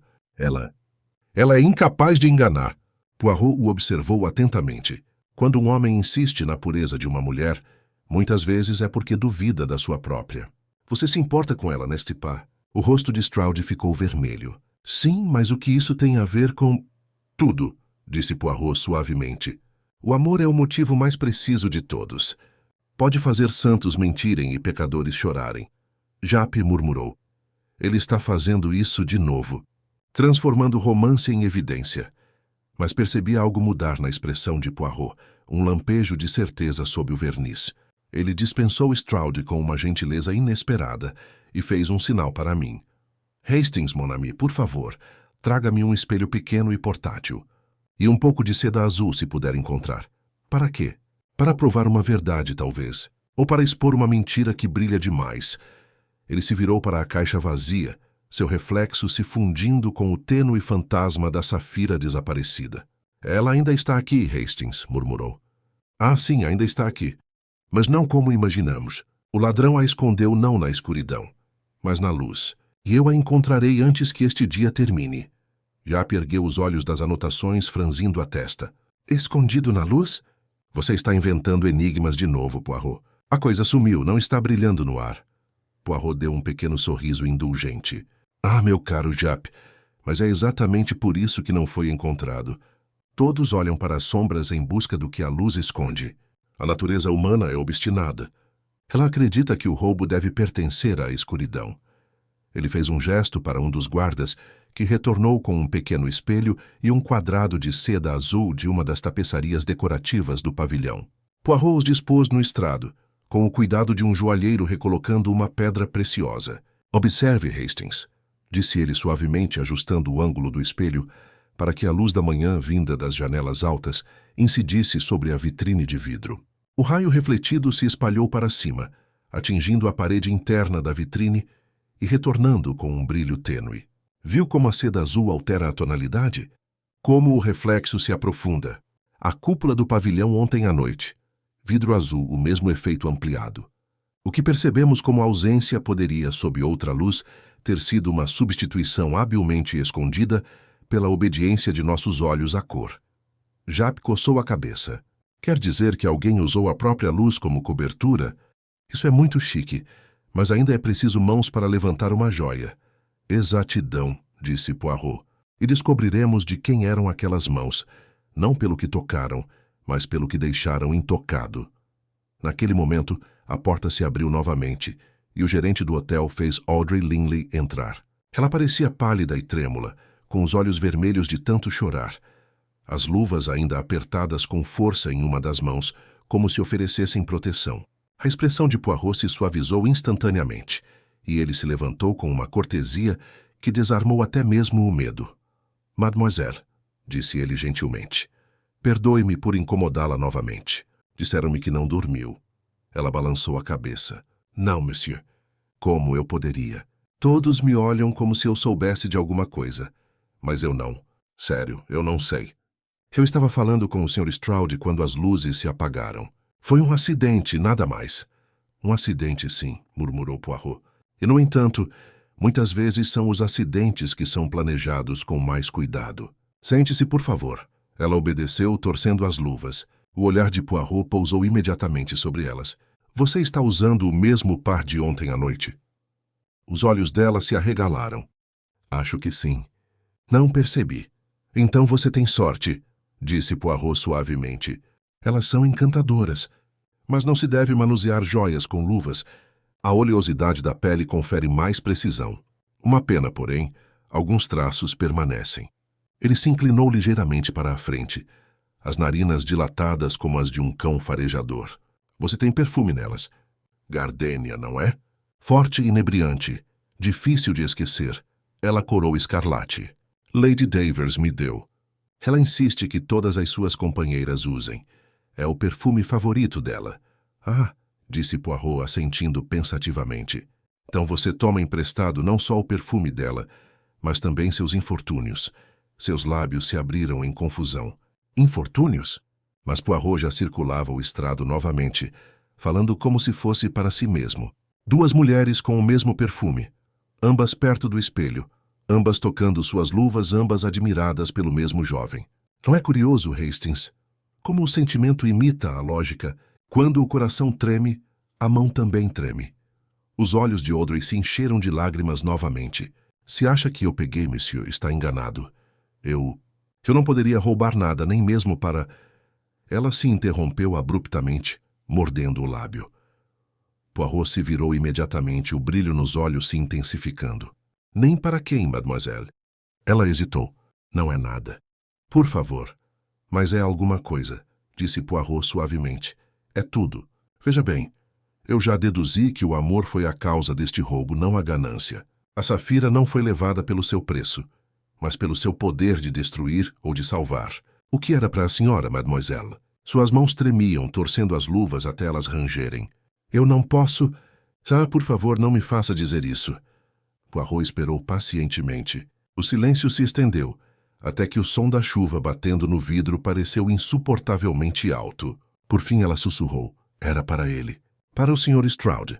Eu pensei que, se a pedra desaparecesse, a culpa recairia sobre alguém importante. Não sobre ele. Lady Davers disse que o demitiria após o leilão. Disse que ele tinha cometido um erro no catálogo e que ela o arruinaria. Eu não aguentaria. As palavras caíram como pedras. Jap se endireitou, assustado. Quer dizer que você pegou? Não, ela gritou. Eu não fiz isso. Eu só queria manchar o vidro, para que parecesse imperfeito, para que Lady Davers insistisse que não era genuíno e a venda parasse. Mas eu nunca toquei na pedra, juro. Poirot ergueu a mão silenciando a exclamação crescente de Jap. A senhora está falando a verdade, mademoiselle. Eu vejo. A senhora não roubou a safira, mas preparou o cenário. E outra pessoa mais inteligente e menos inocente aproveitou a oportunidade que a senhora criou. Ela cobriu o rosto com as mãos. Então a culpa é minha, sussurrou. Não, disse Poirot suavemente. Só a sua parte. Há outros neste pequeno drama. Cada um com sua deixa, cada um falando quando a luz se apagou. Ele fez um gesto gentil para que ela fosse escoltada para fora, e quando a porta se fechou, Jap se virou para ele. Então voltamos à estaca zero. Se ela não pegou, quem pegou? Ela não pegou, quem pegou? Ela não pegou. A expressão de Poirot se iluminou, como se Jap lhe tivesse entregado um buquê de lógica. Mas esse, meu caro Jap, é o quadrado que completa o padrão. Pense bem. Lady Davers distrai, a moça borra o vidro, as luzes se apagam e nossa joia... Ah, ela se afasta, mas não para longe. Alguém a substituiu por uma gêmea. E onde encontramos gêmeas tão perfeitas? Na coleção de um homem que perdeu uma fortuna para a parceira e conhece muito bem a arte da imitação. Basil Rook, eu disse assustado. Poirot assentiu. Mas sim, um homem que trafica curiosidades, que processou por fraude em remessas de pedras preciosas, que guarda pedras falsas para enganar até especialistas. A troca é a linguagem dele. O motivo? Vingança. Ele culpa a firma de MC Godwin por sua ruína. E que melhor palco para a humilhação do que o leilão de uma safira que eles não podem proteger. Os olhos de Jap brilharam. Vou interrogá-lo imediatamente. Ainda não, alertou Poirot.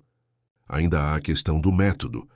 A chave, a fechadura, o timing, tudo preciso demais para mera malícia. Ele teve ajuda, Jap.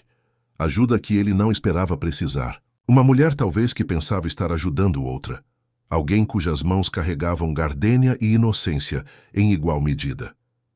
Ele se virou para mim, os olhos brilhantes sob a luz do lampião. Veja bem, Hastings, a verdade não está escondida nos cantos escuros, mas refletida na própria luz que nos cegou. Estamos perto, mon ami. Antes do pôr do sol a safira brilhará novamente, mas na mão de quem esse será o ato final. Ele tocou levemente a redoma de vidro, como se cumprimentasse um adversário. Esta noite, disse ele calmamente, armaremos a armadilha.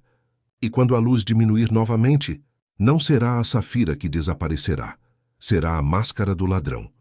O resto da manhã transcorreu naquele peculiar estado de energia silenciosa que sempre cercava Poirot antes do desfecho.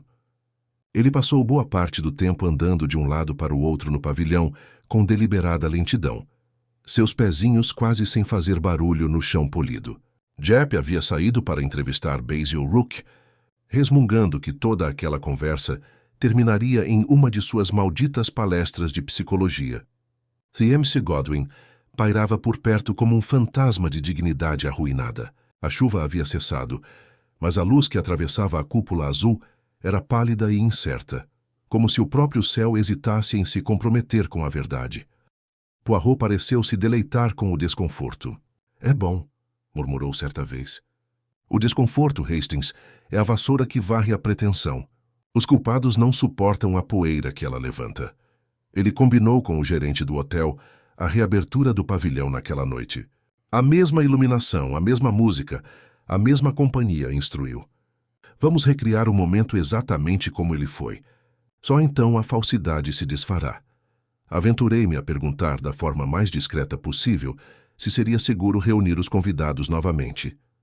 Poirot deu de ombros. Mas sim, o perigo passou. O ladrão acredita que a apresentação acabou. Esta noite, ele vai descobrir que a cortina foi fechada apenas para o intervalo. Quando o sol começou a se esconder atrás dos telhados, o pavilhão estava novamente iluminado com seu brilho azulado e sinistro. O lustre brilhava como gelo em movimento. A orquestra, convocada discretamente, afinou seus instrumentos sob a regência de um maestro um tanto perplexo, a quem fora dito para tocar como se nada tivesse acontecido. O efeito era estranho. Uma imitação de alegria sobre um silêncio denso de expectativa. Os convidados chegaram um a um, cada um mais inquieto que o anterior. Lady Caroline entrou primeiro, deslumbrante e desafiadora, seu colar de pérolas brilhando como uma armadura. Lord Davers seguiu, pálido e frágil, sua polidez desgastada pela insônia. Basil Rook veio em seguida, calmo e impecável, seu rosto estreito não revelando nada. O Dr. Harborough estava atrasado, aparecendo com um pedido de desculpas sobre um paciente, enquanto a pobre senhorita Linley se agarrava nervosamente à beira da sala, olhando para a porta como se desejasse fugir. Stroud pairava perto dela, com os olhos assombrados, tentando falar e falhando. Poirot se movia entre eles com serena precisão, cumprimentando cada um como se nada estivesse errado. Ah, Lady Davers, radiante como sempre. Monsieur Rook, ainda pontual pelo que vejo. Meu caro Dr. Harborough, que sorte que seus pacientes se recuperam bem a tempo. Sua voz era leve, mas seus olhos, ao percorrerem cada rosto, viam tudo. Por fim, Jep chegou com o sobretudo descartado, seu jeito rápido, porém atento. Ele me deu um breve aceno de cabeça. Ele tem razão sobre Rook, sussurrou. Descobri que o homem vem comprando pedras preciosas de imitação há meses. Costumava trocá-las em trocas quando achava que ninguém notaria. Mas ele é esperto. Não há nada que possamos fazer para detê-lo. Poirot, que obviamente ouvira, disse suavemente. Você terá sua prova em breve. Mas lembre-se, mon ami, é a mente que rouba, não a mão. E quando um ladrão começa a se justificar, é quando ele confessa. A orquestra começou a valsar. A conversa fluía desajeitadamente, superficial e frágil. Poirot bateu palmas suavemente para chamar a atenção. Meus amigos, disse ele, com a voz ecoando suavemente através da cúpula, vocês foram todos muito pacientes, e eu agradeço. Esta noite resolveremos este caso, não com escândalo, mas com compreensão, pois, embora uma joia tenha sido perdida, algo muito mais delicado foi encontrado, a medida da verdade. Ele se dirigiu ao estrado, onde a redoma de vidro ainda estava de pé, vazia, mas polida, refletindo a luz azul acima. Este, como você se lembra, foi o palco do nosso drama. Ontem à noite, a Safira Mirza desapareceu diante dos nossos olhos. Desde então, descobrimos a pedra falsa substituída por mãos astutas. E agora perguntamos, quem entre nós teve a oportunidade e a razão? A risada de Lady Caroline ecoou. Com certeza o senhor nos chamou para mais do que um sermão, Monsieur Poirot. Mais naturalmente, madame, eu a convoquei para a verdade. Ele gesticulou para o eletricista, Sr. Snow, que estava discretamente perto dos controles. Por favor, as luzes. Mais uma vez o pavilhão escureceu. O efeito era estranho. O próprio tempo parecia retroceder. Rostos borrados, sombras se esticavam. A voz de Poirot surgiu através da penumbra, calma e autoritária. Cada um de vocês está onde estava antes. A caixa diante de vocês, vazia, mas se lembra. O vidro reflete. O corrimão brilha. A cúpula azul dissipa a ilusão. A luz se apaga e retorna. As lâmpadas brilharam. Uma respiração coletiva escapou da sala. Os olhos de Poirot se voltaram primeiro para Basil Rook. Monsieur Rook, o senhor é um colecionador de coisas inteligentes. Conhece a química das pedras preciosas. O polimento da imitação. Vendeu falsidades como verdades e perdeu fortunas por isso. Que vingança melhor do que humilhar uma casa de leilões que se recusou a defendê-lo. A Safira Mirza, se roubada, destruiria a reputação do Sr. Godwin com a mesma certeza com que a sua foi destruída. O rosto de Rook permaneceu impassível. Se acha que bajular meus talentos me fará confessar, monsieur, está superestimando seu charme. Charme não, disse Poirot calmamente. Lógica sim. O senhor mandou lapidar uma safira falsa com antecedência, idêntica à verdadeira. Carregou-a no bolso, sabendo que a luz deste pavilhão esconderia a diferença. Quando as luzes diminuíram, o senhor substituiu a gema verdadeira pela imitação e fechou o estojo antes que o brilho retornasse. Um truque perfeito. Só que a perfeição, monsieur, é o ponto fraco da sua vaidade. O senhor deixou para trás o que só os vaidosos esquecem. Ele tirou do bolso um lenço dobrado. Desembrulhando-o, revelou um fino fragmento de vidro, do tamanho de uma unha. O fragmento da borda da sua pedra falsa lascou-se ao tocar o suporte de platina. Nós o encontramos esta manhã sob o estrado. Só o artesão que o lapidou poderia saber como igualar a tonalidade com tanta precisão. Só você. Pela primeira vez a compostura de Rook vacilou. Seus olhos se voltaram para Japp, para a porta, para a mão firme de Poirot. Você não tem provas de que eu o coloquei lá. Ah, disse Poirot suavemente. Mas você mesmo providenciará.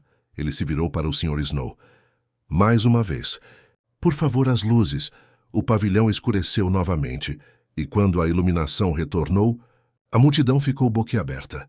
No estrado, sob a redoma de vidro, a Safira Mirza jazia em seu ninho de platina, brilhando como se nunca tivesse partido. O rosto de Rook perdeu a cor. O quê? Como? Poirot curvou-se levemente. Eu mesmo o recoloquei há 1 hora.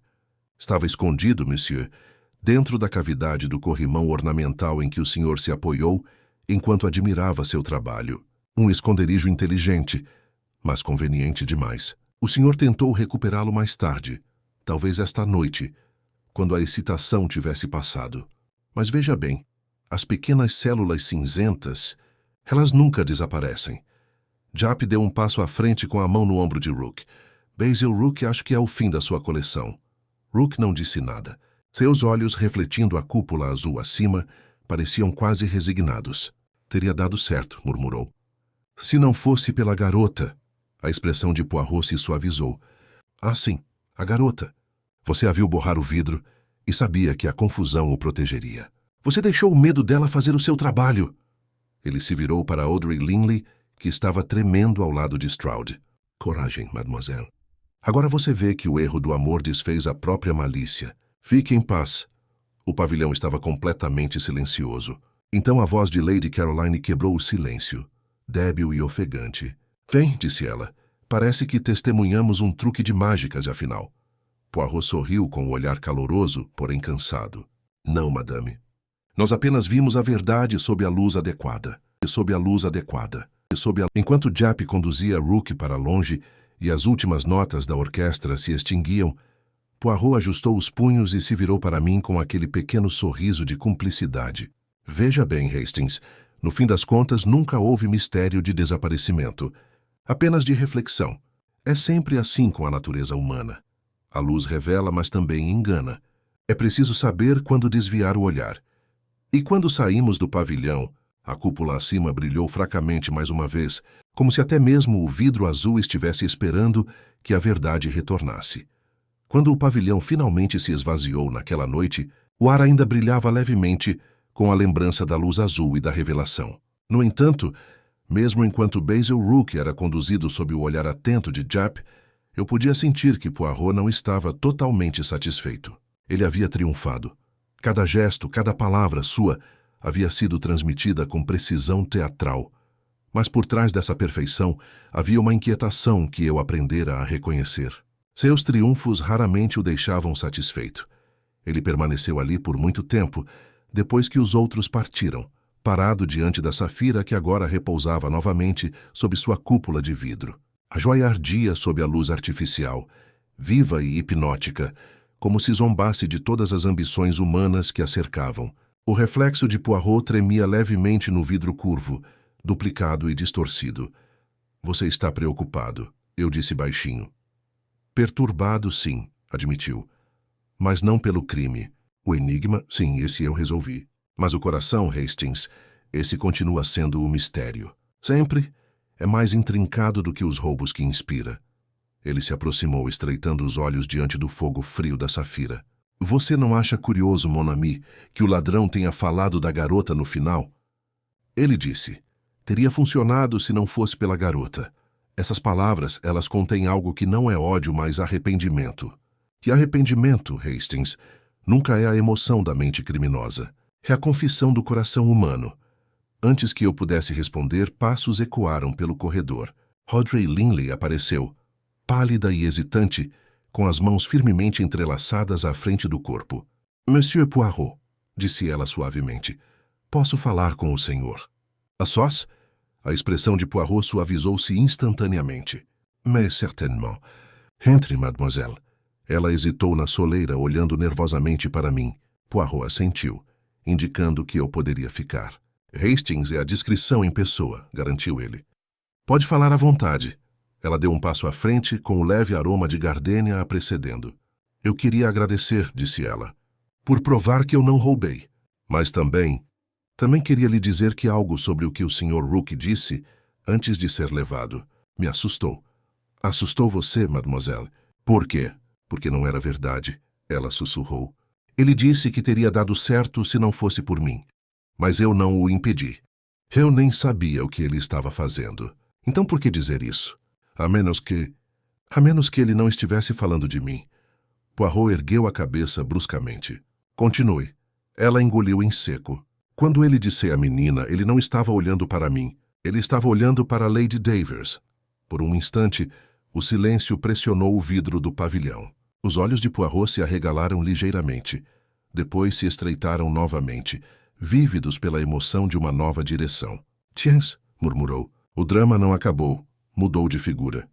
Ele se virou rapidamente em direção à porta. Mademoiselle, a senhora agiu bem. Me deu o último pedaço do espelho. Hastings, vamos falar com Lady Davers imediatamente. Nós a encontramos em um dos salões privativos do Belvedere, recostada em uma espreguiçadeira, envolta em fumaça de cigarro, com uma expressão de elegante indiferença. Ela ergueu os olhos quando Poirot entrou, e seu sorriso se afiou como vidro. Ah, Monsieur Poirot, veio se deleitar com seus aplausos. O senhor foi magnífico, de verdade. Se algum dia se cansar de ser descoberto, o teatro o aguarda. Poirot curvou-se levemente. Agradeço, madame, mas não vim em busca de aplausos. Vim em busca da verdade, ainda à espera de ser revelada. O sorriso dela vacilou. Sério, achei que você já tivesse ouvido o suficiente por uma noite. Quase o suficiente, disse Poirot. Mas não exatamente. Veja bem, Madame Davers, o nosso infeliz Sr. Rook, ele é inteligente, sim, mas não o suficiente para agir sozinho. Seu plano dependia da confusão, do ritmo das luzes se apagando, dos reflexos da mancha de pó, e de um momento em que os olhos de cada testemunha estavam fixos em outra pessoa. A senhora se lembra de quem atraiu essa atenção? Lady Davers exalou fumaça, a curva da boca tensa. Se você está falando de mim, eu estava apenas acompanhando o caso. De fato, disse Poirot, de pé e gesticulando. A senhora levantou a mão como se fosse tocar o vidro, e todos os homens próximos a você olharam para cima, até mesmo seu marido. Foi então, creio eu, que Rook fez sua troca. A senhora, madame, era a assistente do mágico, embora talvez sem saber. Os olhos dela brilharam. Eu não tive nada a ver com isso. O olhar de Poirot se suavizou, mas seu tom permaneceu preciso. Acho que sim, mas não por interesse. Sabe, Basil Rook já foi seu admirador, n'est-ce pas? Antes de você se casar com Lord Davers. E ele, pobre tolo, nunca se esqueceu completamente. Sua mão tremeu levemente e a cinza do cigarro caiu em seu vestido. Isso foi há anos talvez, mas aos olhos dele, a safira era sua vingança e seu tributo. Ele conhecia as dívidas do seu marido, sua necessidade de sucesso na venda. Arruinar o leilão humilharia Lord Davers e a libertaria de um homem que você não ama mais. Ele não lhe disse isso. Talvez de brincadeira antes da pré-estreia, ela prendeu a respiração, um som entre protesto e confissão. Ele disse, pensei que estivesse brincando. Disse que tudo acabaria logo, que o pavilhão seria a minha salvação. Pensei que estivesse falando da venda. Poirot assentiu. Sim. Você acreditou que era uma fuga das circunstâncias. Ele queria dizer algo mais sombrio, uma fuga do escândalo. Mas no fim das contas, não foi a sua liberdade que ele comprou. Foi o seu silêncio que ele buscou. Quando você levantou a mão até o espelho, deu a ele o momento certo. E quando a safira desapareceu, você ficou preso nela. Lágrimas brilharam em seus olhos agora reais e desprotegidas. Ele me disse que confessaria se eu não negasse ter visto nada. Eu estava com medo das fofocas do meu marido. Então não disse nada. Poirot inclinou a cabeça gentilmente. E assim você se tornou prisioneiro da piedade. Mas não mais. A verdade agora é plena e completa. Ela se recostou cobrindo o rosto com as mãos. Ele me arruinou de qualquer jeito, sussurrou. Não, madame, disse Poirot suavemente. A senhora arruinou apenas suas ilusões. Isso é menos doloroso do que parece.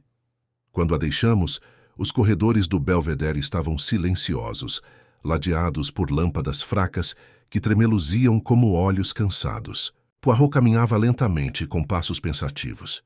É sempre assim, Hastings, disse ele por fim. O crime em si não passa de um gesto. A verdadeira tragédia está por trás dele, nos corações que tentam disfarçar o desejo como ganância, a vingança como justiça, o amor como roubo. As pequenas células cinzentas, elas podem expor a mentira, sim, mas só o coração revela por que a mentira existe. E Lady Davers? Perguntei. Ela viverá, disse Poirot. Seu orgulho será seu castigo.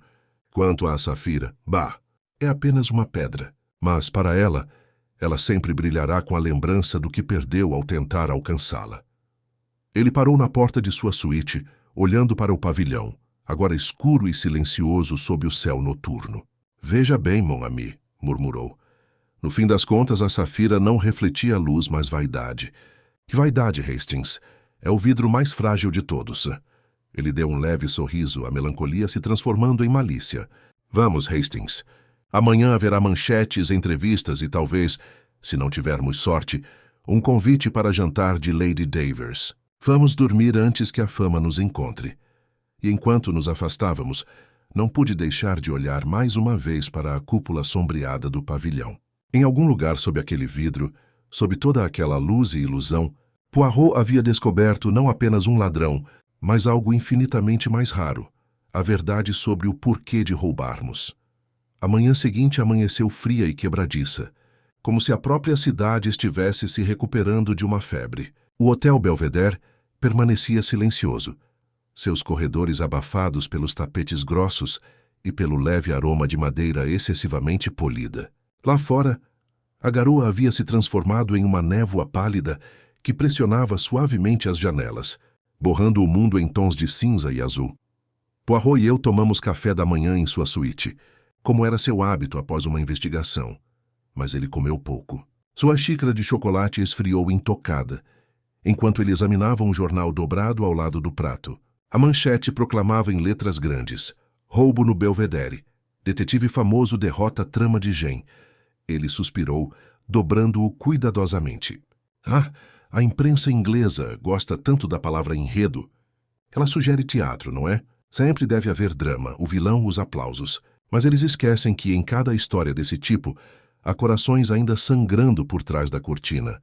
Você quer dizer Lady Davers? Perguntei. Ela e outra, disse Poirot calmamente. Aquela cujo remorso não cessa. Essa eu acho ainda está por vir. Levantei os olhos bruscamente. Você não quer dizer? Certamente o caso está encerrado. O crime sim. Mas as consequências, Hastings, são como ondulações na água. Você joga uma pedra, e os círculos continuam se espalhando muito depois de ela ter afundado. Mesmo agora, eles atingem a consciência de alguém. A consciência de alguém. Como se fosse um sinal, bateram à porta. Poirot fez um gesto de leve para que eu abrisse. Parado ali, pálido e com os olhos fundos, estava o jovem Peter Stroud. Ele segurava o chapéu com as duas mãos, como um penitente segurando uma oferenda. Entre, mon petit, disse Poirot sem maldade. Acho que você ainda não tomou o café da manhã. Sente-se. Não consigo comer, murmurou Stroud. Eu não devia ter vindo, sério. Eu precisava falar com você. Poirot fez um gesto para que ele continuasse. É sobre a senhorita Linley, desabafou o jovem. Veja bem, eu pensei, depois da noite passada. Pensei que tudo tivesse acabado. Mas ela está indo embora de Londres, Monsieur Poirot. Ela me mandou um bilhete hoje cedo. Disse que não aguentava mais a vergonha de tudo isso, mesmo sem ter feito nada de errado. Ele tirou uma carta amassada do bolso e a entregou a Poirot. A letra era delicada e trêmula. Poirot leu em silêncio com uma expressão indecifrável. Pobre criança, murmurou ele. Ela se culpa pela culpa alheia. É a tragédia da inocência. Ela sempre se sente responsável por um mal que não cometeu. Diga-me, Monsieur Stroud, quando ela foi embora? Esta manhã. Ela pegou um trem em Victoria. Disse que ia ficar com uma tia em Brighton. Os olhos de Poirot brilharam com uma luz repentina. Ah, Brighton. Como é conveniente que a culpa sempre busque o mar, como se a confissão exija maresia. Mas não, meu jovem amigo, ela não deve ir. Pelo menos não ainda. Há uma coisa que ela precisa ouvir, e só eu posso lhe dizer. Mas o que resta a dizer? E perguntei. Ela certamente já sofreu o suficiente. Poirot olhou para mim com seriedade. Hastings, quando se constrói uma casa de ilusão, não basta varrer os escombros. É preciso mostrar aos que viveram nela quais eram realmente seus alicerces. Ou então passarão a vida reconstruindo-a na memória. Ele se virou para Stroud. Vamos imediatamente. O próximo trem para Brighton parte dentro de 1 hora. A viagem foi tranquila. Poirot sentou-se perto da janela. Os dedos entrelaçados, o olhar distante. De vez em quando falava baixinho, mais para si mesmo do que para mim. A Saphira é apenas um símbolo. Mas o que ela refletia era orgulho, sim, e anseio e solidão. Rook queria punir Lady Davers, esquecer a moça, salvar o rapaz, proteger. Cada um buscava redenção na mentira. Só a verdade redime Hastings. Sempre só a verdade. Em Brighton, o mar encontrou o horizonte pálido, com um suspiro sussurrante. Encontramos a senhorita Linley em um pequeno hotel com vista para o pier, com a bagagem ainda desfeita.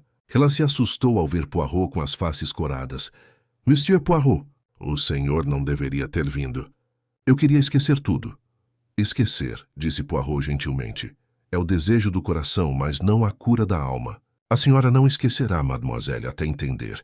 Ela se virou com as mãos trêmulas. O que há para entender? Eu quase estraguei tudo. Você salvou todos eles. Eu deveria agradecer e ir embora. Ele se aproximou com a voz baixa, mas firme. Não, minha filha. Você acha que foi a causa, mas foi a salvação. Escute-me. O plano de Basil Rook foi por água abaixo no momento em que você tocou naquele vidro. Você borrou o reflexo em que ele confiava. Sem a sua mancha, a luz teria escondido o interruptor completamente. Foi a sua imperfeição que tornou a perfeição impossível. Ela o encarou com lágrimas brilhando. Quer dizer que não foi minha culpa? Culpa? Poirot deu um leve sorriso. Não, mademoiselle. Você fez o que todo coração honesto faz. Tentou proteger alguém que amava. E ao fazer isso, protegeu muito mais. É sempre assim. O ato puro redime o corrupto. Embora ele não saiba disso. Por um momento ela não disse nada. E então começou a chorar. Não as lágrimas frágeis do medo, mas os soluços profundos e libertadores da libertação. Stroud deu um passo à frente impotente, e Poirot inclinou a cabeça. Vá, mon cher, disse ele suavemente. Agora é a hora da verdade, não das palavras. Esperamos do lado de fora enquanto as ondas batiam levemente na praia.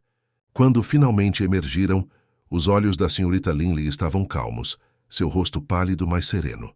Ela vai se recuperar, murmurou Poirot, enquanto caminhávamos de volta para a estação. Sua juventude é sua armadura e sua bondade. Ah, essa é sua luz. Ela aprenderá que nem toda mentira é pecado. Às vezes é apenas amor disfarçado de medo. Ele parou então, virando-se para olhar o mar. Sabe, Hastings, muitas vezes pensei que o oceano é como a consciência humana. Inquieta, reflexiva, nunca quieta. Ele esconde seus tesouros sob a superfície, e quando você o agita demais, ele devolve o que foi perdido. Você quer dizer a Saphira?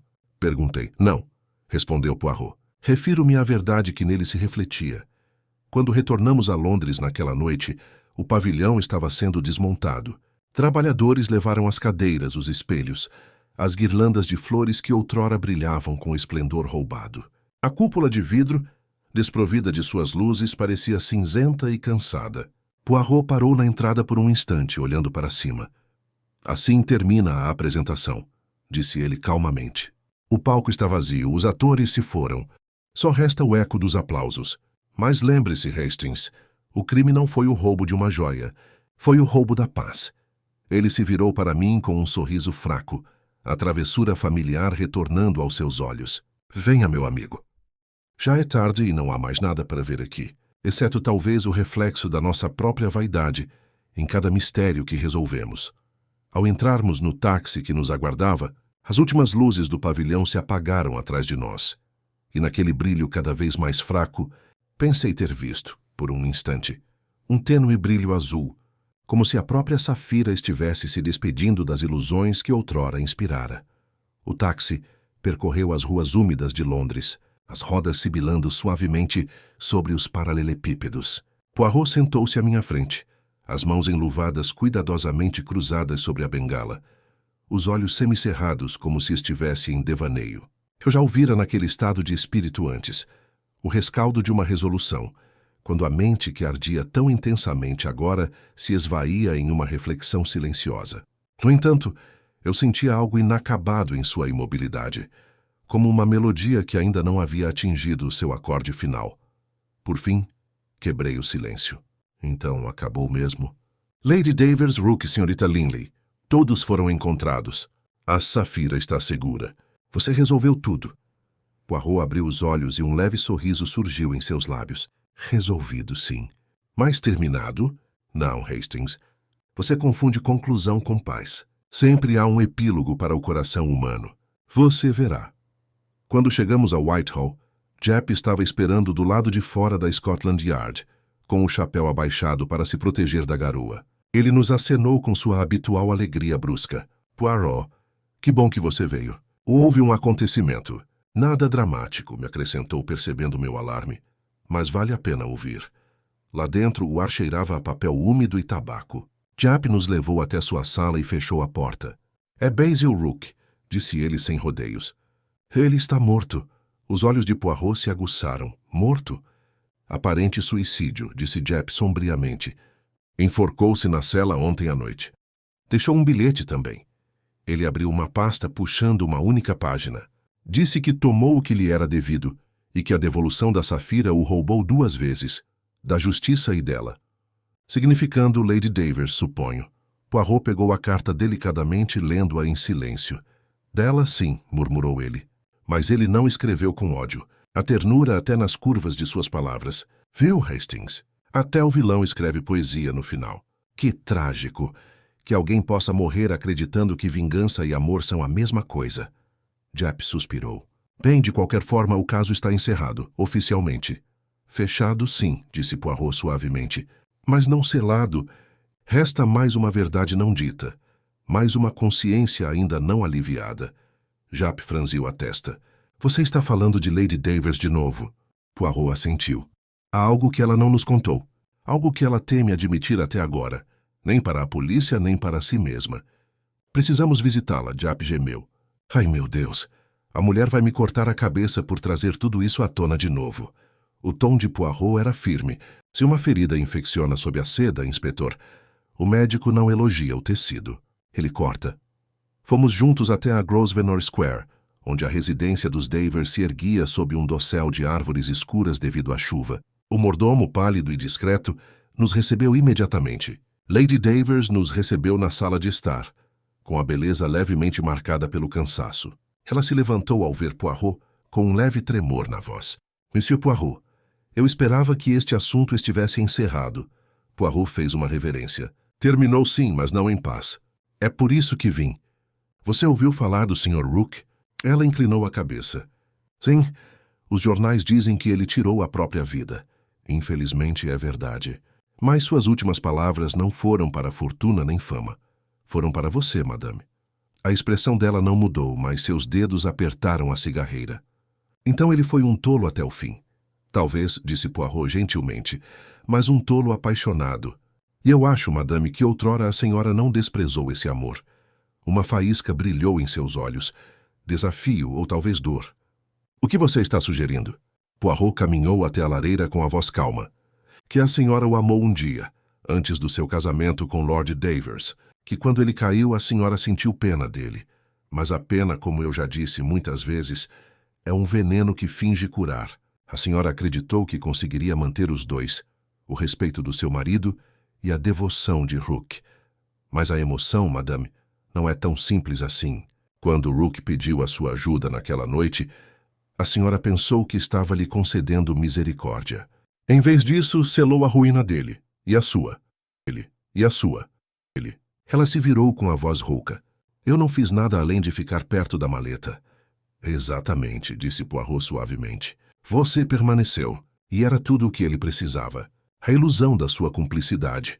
O suficiente para fazê-lo acreditar que você compartilhava da vingança dele. Quando a Safira foi restaurada, ele percebeu que você nunca esteve verdadeiramente ao lado dele. Esse, madame, era o seu desespero. Ela não disse nada. O único som era o tic-tac fraco do relógio. Então, após uma longa pausa, sussurrou. Você é cruel. Não, respondeu Poirot com um tom grave. Sou gentil. Crueldade é deixar a verdade apodrecer sob o silêncio. Ele morreu por uma ilusão, mas você deve viver por um. Isso eu não posso permitir. Por fim, ela afundou em uma cadeira, com a postura despedaçada. Ele me amava, murmurou. Disse que me libertaria, mas pensei que se referia às minhas dívidas, não à minha consciência. Eu disse a ele para parar, mas eu...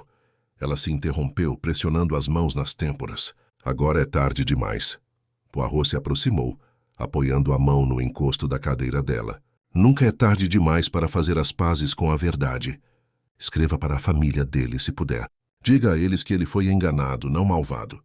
Isso não a absolverá, mas curará alguma coisa. Os olhos dela se ergueram para ele, brilhando de lágrimas. O senhor sempre sabe onde cortar, não é, Monsieur Poirot? Ele inclinou a cabeça gravemente. Só onde a podridão está, madame. Quando saímos de casa, a chuva havia parado. Um raio pálido de sol rompeu as nuvens, pintando as calçadas molhadas de um dourado opaco. Jep expirou pesadamente. Você tem um lado cruel, Poirot. Poderia tê-la deixado em paz. Poirot deu um leve sorriso. Conforto construído sobre ilusão não é conforto, meu amigo. É apenas atraso. Despedimo-nos de Jap na esquina, e Poirot e eu seguimos em silêncio. Londres despertava para uma claridade relutante, com seus telhados reluzindo. Olhei para ele, me perguntando se ele sentia a melancolia que ainda me dominava. Poirot, eu disse finalmente, você nunca se cansa disso, de descascar as camadas, de sempre enxergar além do que os outros consideram como verdade absoluta? Ele parou, seus olhos seguindo o reflexo das poças de luz ao longo da rua. Pneu? Não, mas às vezes... Ele sorriu levemente. E às vezes, Hastings, eu gostaria de poder ser enganado pelo menos uma vez e acreditar no mundo como ele finge ser. No entanto, isso significaria entregar as pequenas células cinzentas, e sem elas eu não sou Hercule Poirot. Continuamos caminhando. O zumbido da cidade se elevou ao nosso redor novamente, as carruagens, as vozes, o toque distante dos sinos. E à medida que o som aumentava, também aumentava o ritmo tênue e constante da vida, retornando à ordem. Poirot parou mais uma vez na vitrine de uma joalheria, onde um joalheiro exibia fileiras de safiras sob uma luz forte. O fogo delas brilhava friamente, refletindo o céu. Ah, Hastings, murmurou, vê como elas brilham? Tão perfeitas, tão enganosas. Não se pode distinguir o real do falso até o teste da luz. Assim é a humanidade, mon ami. Assim é a verdade. Ele ajeitou a gravata, alisou o bigode e sorriu com orgulho silencioso. Venha, jantaremos bem esta noite. A justiça foi feita, e amanhã haverá outro mistério nos aguardando. E enquanto nos afastávamos, a vitrine da joalheria captou a luz do sol poente, e por um instante fugaz, viu uma safira brilhar mais intensamente que as demais. Uma chama azul eterna e impenitente, piscando como se fosse uma saudação ao pequeno belga que um dia descobrira a verdade por trás de seu brilho. Os dias que se seguiram foram curiosamente calmos, como se todo o caso tivesse deixado um vazio no próprio tempo. Londres seguiu em frente, indiferente às paixões que se desenrolavam sob a cúpula de vidro do pavilhão Safira. Os jornais ávidos por novidades logo passaram dos escândalos para as fofocas da sociedade, e o nome de Basil Rook desapareceu em uma mera nota de rodapé, uma curiosidade nos anais do crime. No entanto, para Poirot, o assunto persistia como um leve aroma que se recusa a desaparecer, mesmo quando a janela é aberta. Tínhamos retornado ao seu apartamento em Whitehaven Mansions, aquele imaculado templo da ordem, onde até a tristeza se acomoda perfeitamente sobre a lareira. Encontrei-o lá uma noite, sentado em sua poltrona, a luz da lareira refletindo nos fios prateados de seu roupão. Ele não estava lendo, mas sim olhando fixamente para um pequeno objeto sobre a mesa à sua frente. Quando me aproximei, vi que era a imitação de Safira, a gêmea falsa que quase nos enganara a todos. É curioso, não é? Disse ele suavemente, sem levantar os olhos. Uma cópia perfeita da beleza, e ainda assim, quando se sabe que é falsa, perde todo o encanto. O coração, Hastings, rebela-se contra o engano mesmo quando o olhar está satisfeito. Sorri levemente. Você está ficando sentimental de novo, Poirot. Certamente até você consegue apreciar o artesanato. Ele girou a pedra entre os dedos, e a luz se espalhou em um fogo frio e artificial. Ah, eu admiro isso sim.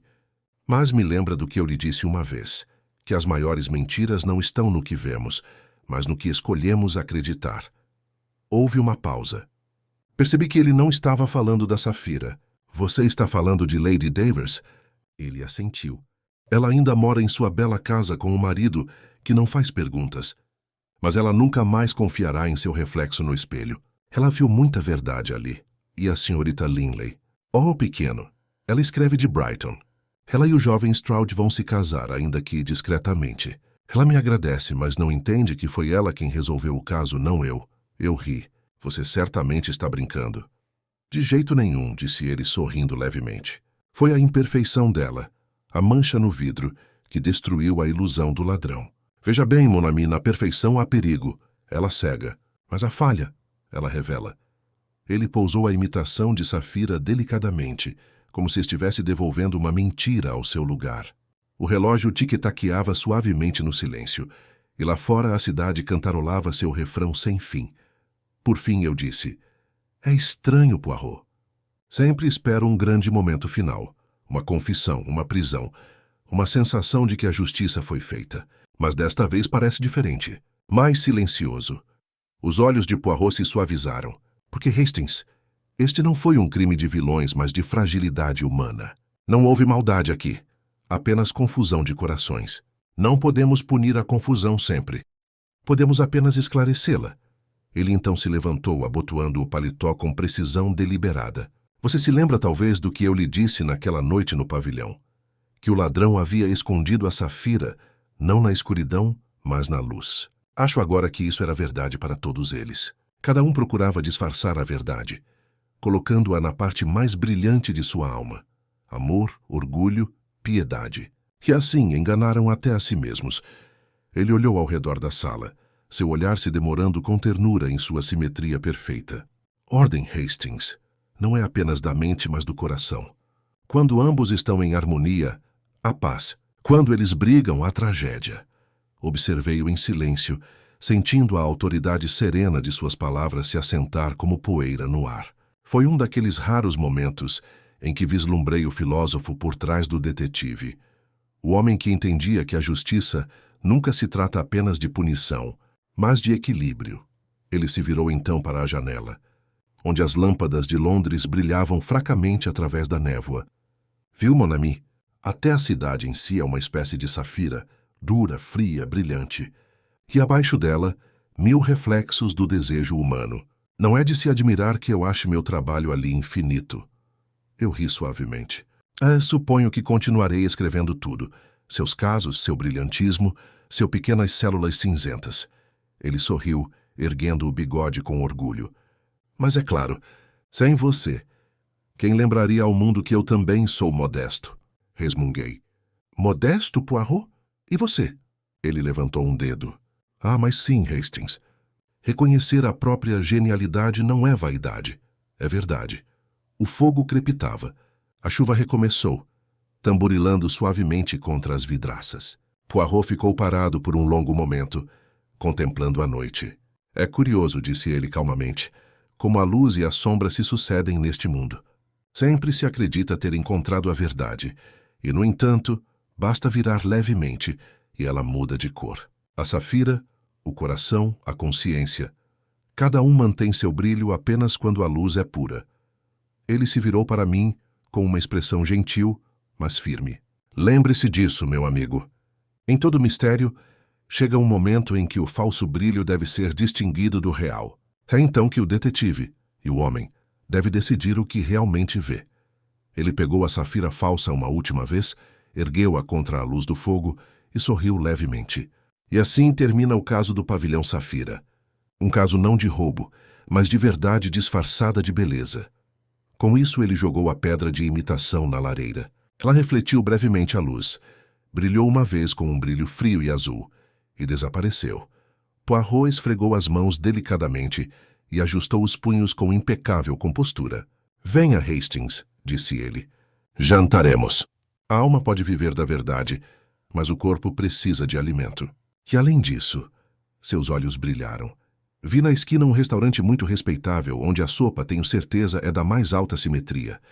Não pude deixar de rir enquanto o seguia pela noite enevoada. A cidade brilhava fracamente sob a chuva, suas inúmeras janelas brilhando como 1000 pequenas safiras, cada uma refletindo, talvez imperfeitamente, a estranha e frágil beleza da verdade humana. E assim, sob aquela fraca luz azul, Hercule Poirot caminhou, mas sereno, imaculado e eterno, deixando para trás o eco de um caso em que, pela primeira vez, a maior revelação não foi de culpa, mas de graça.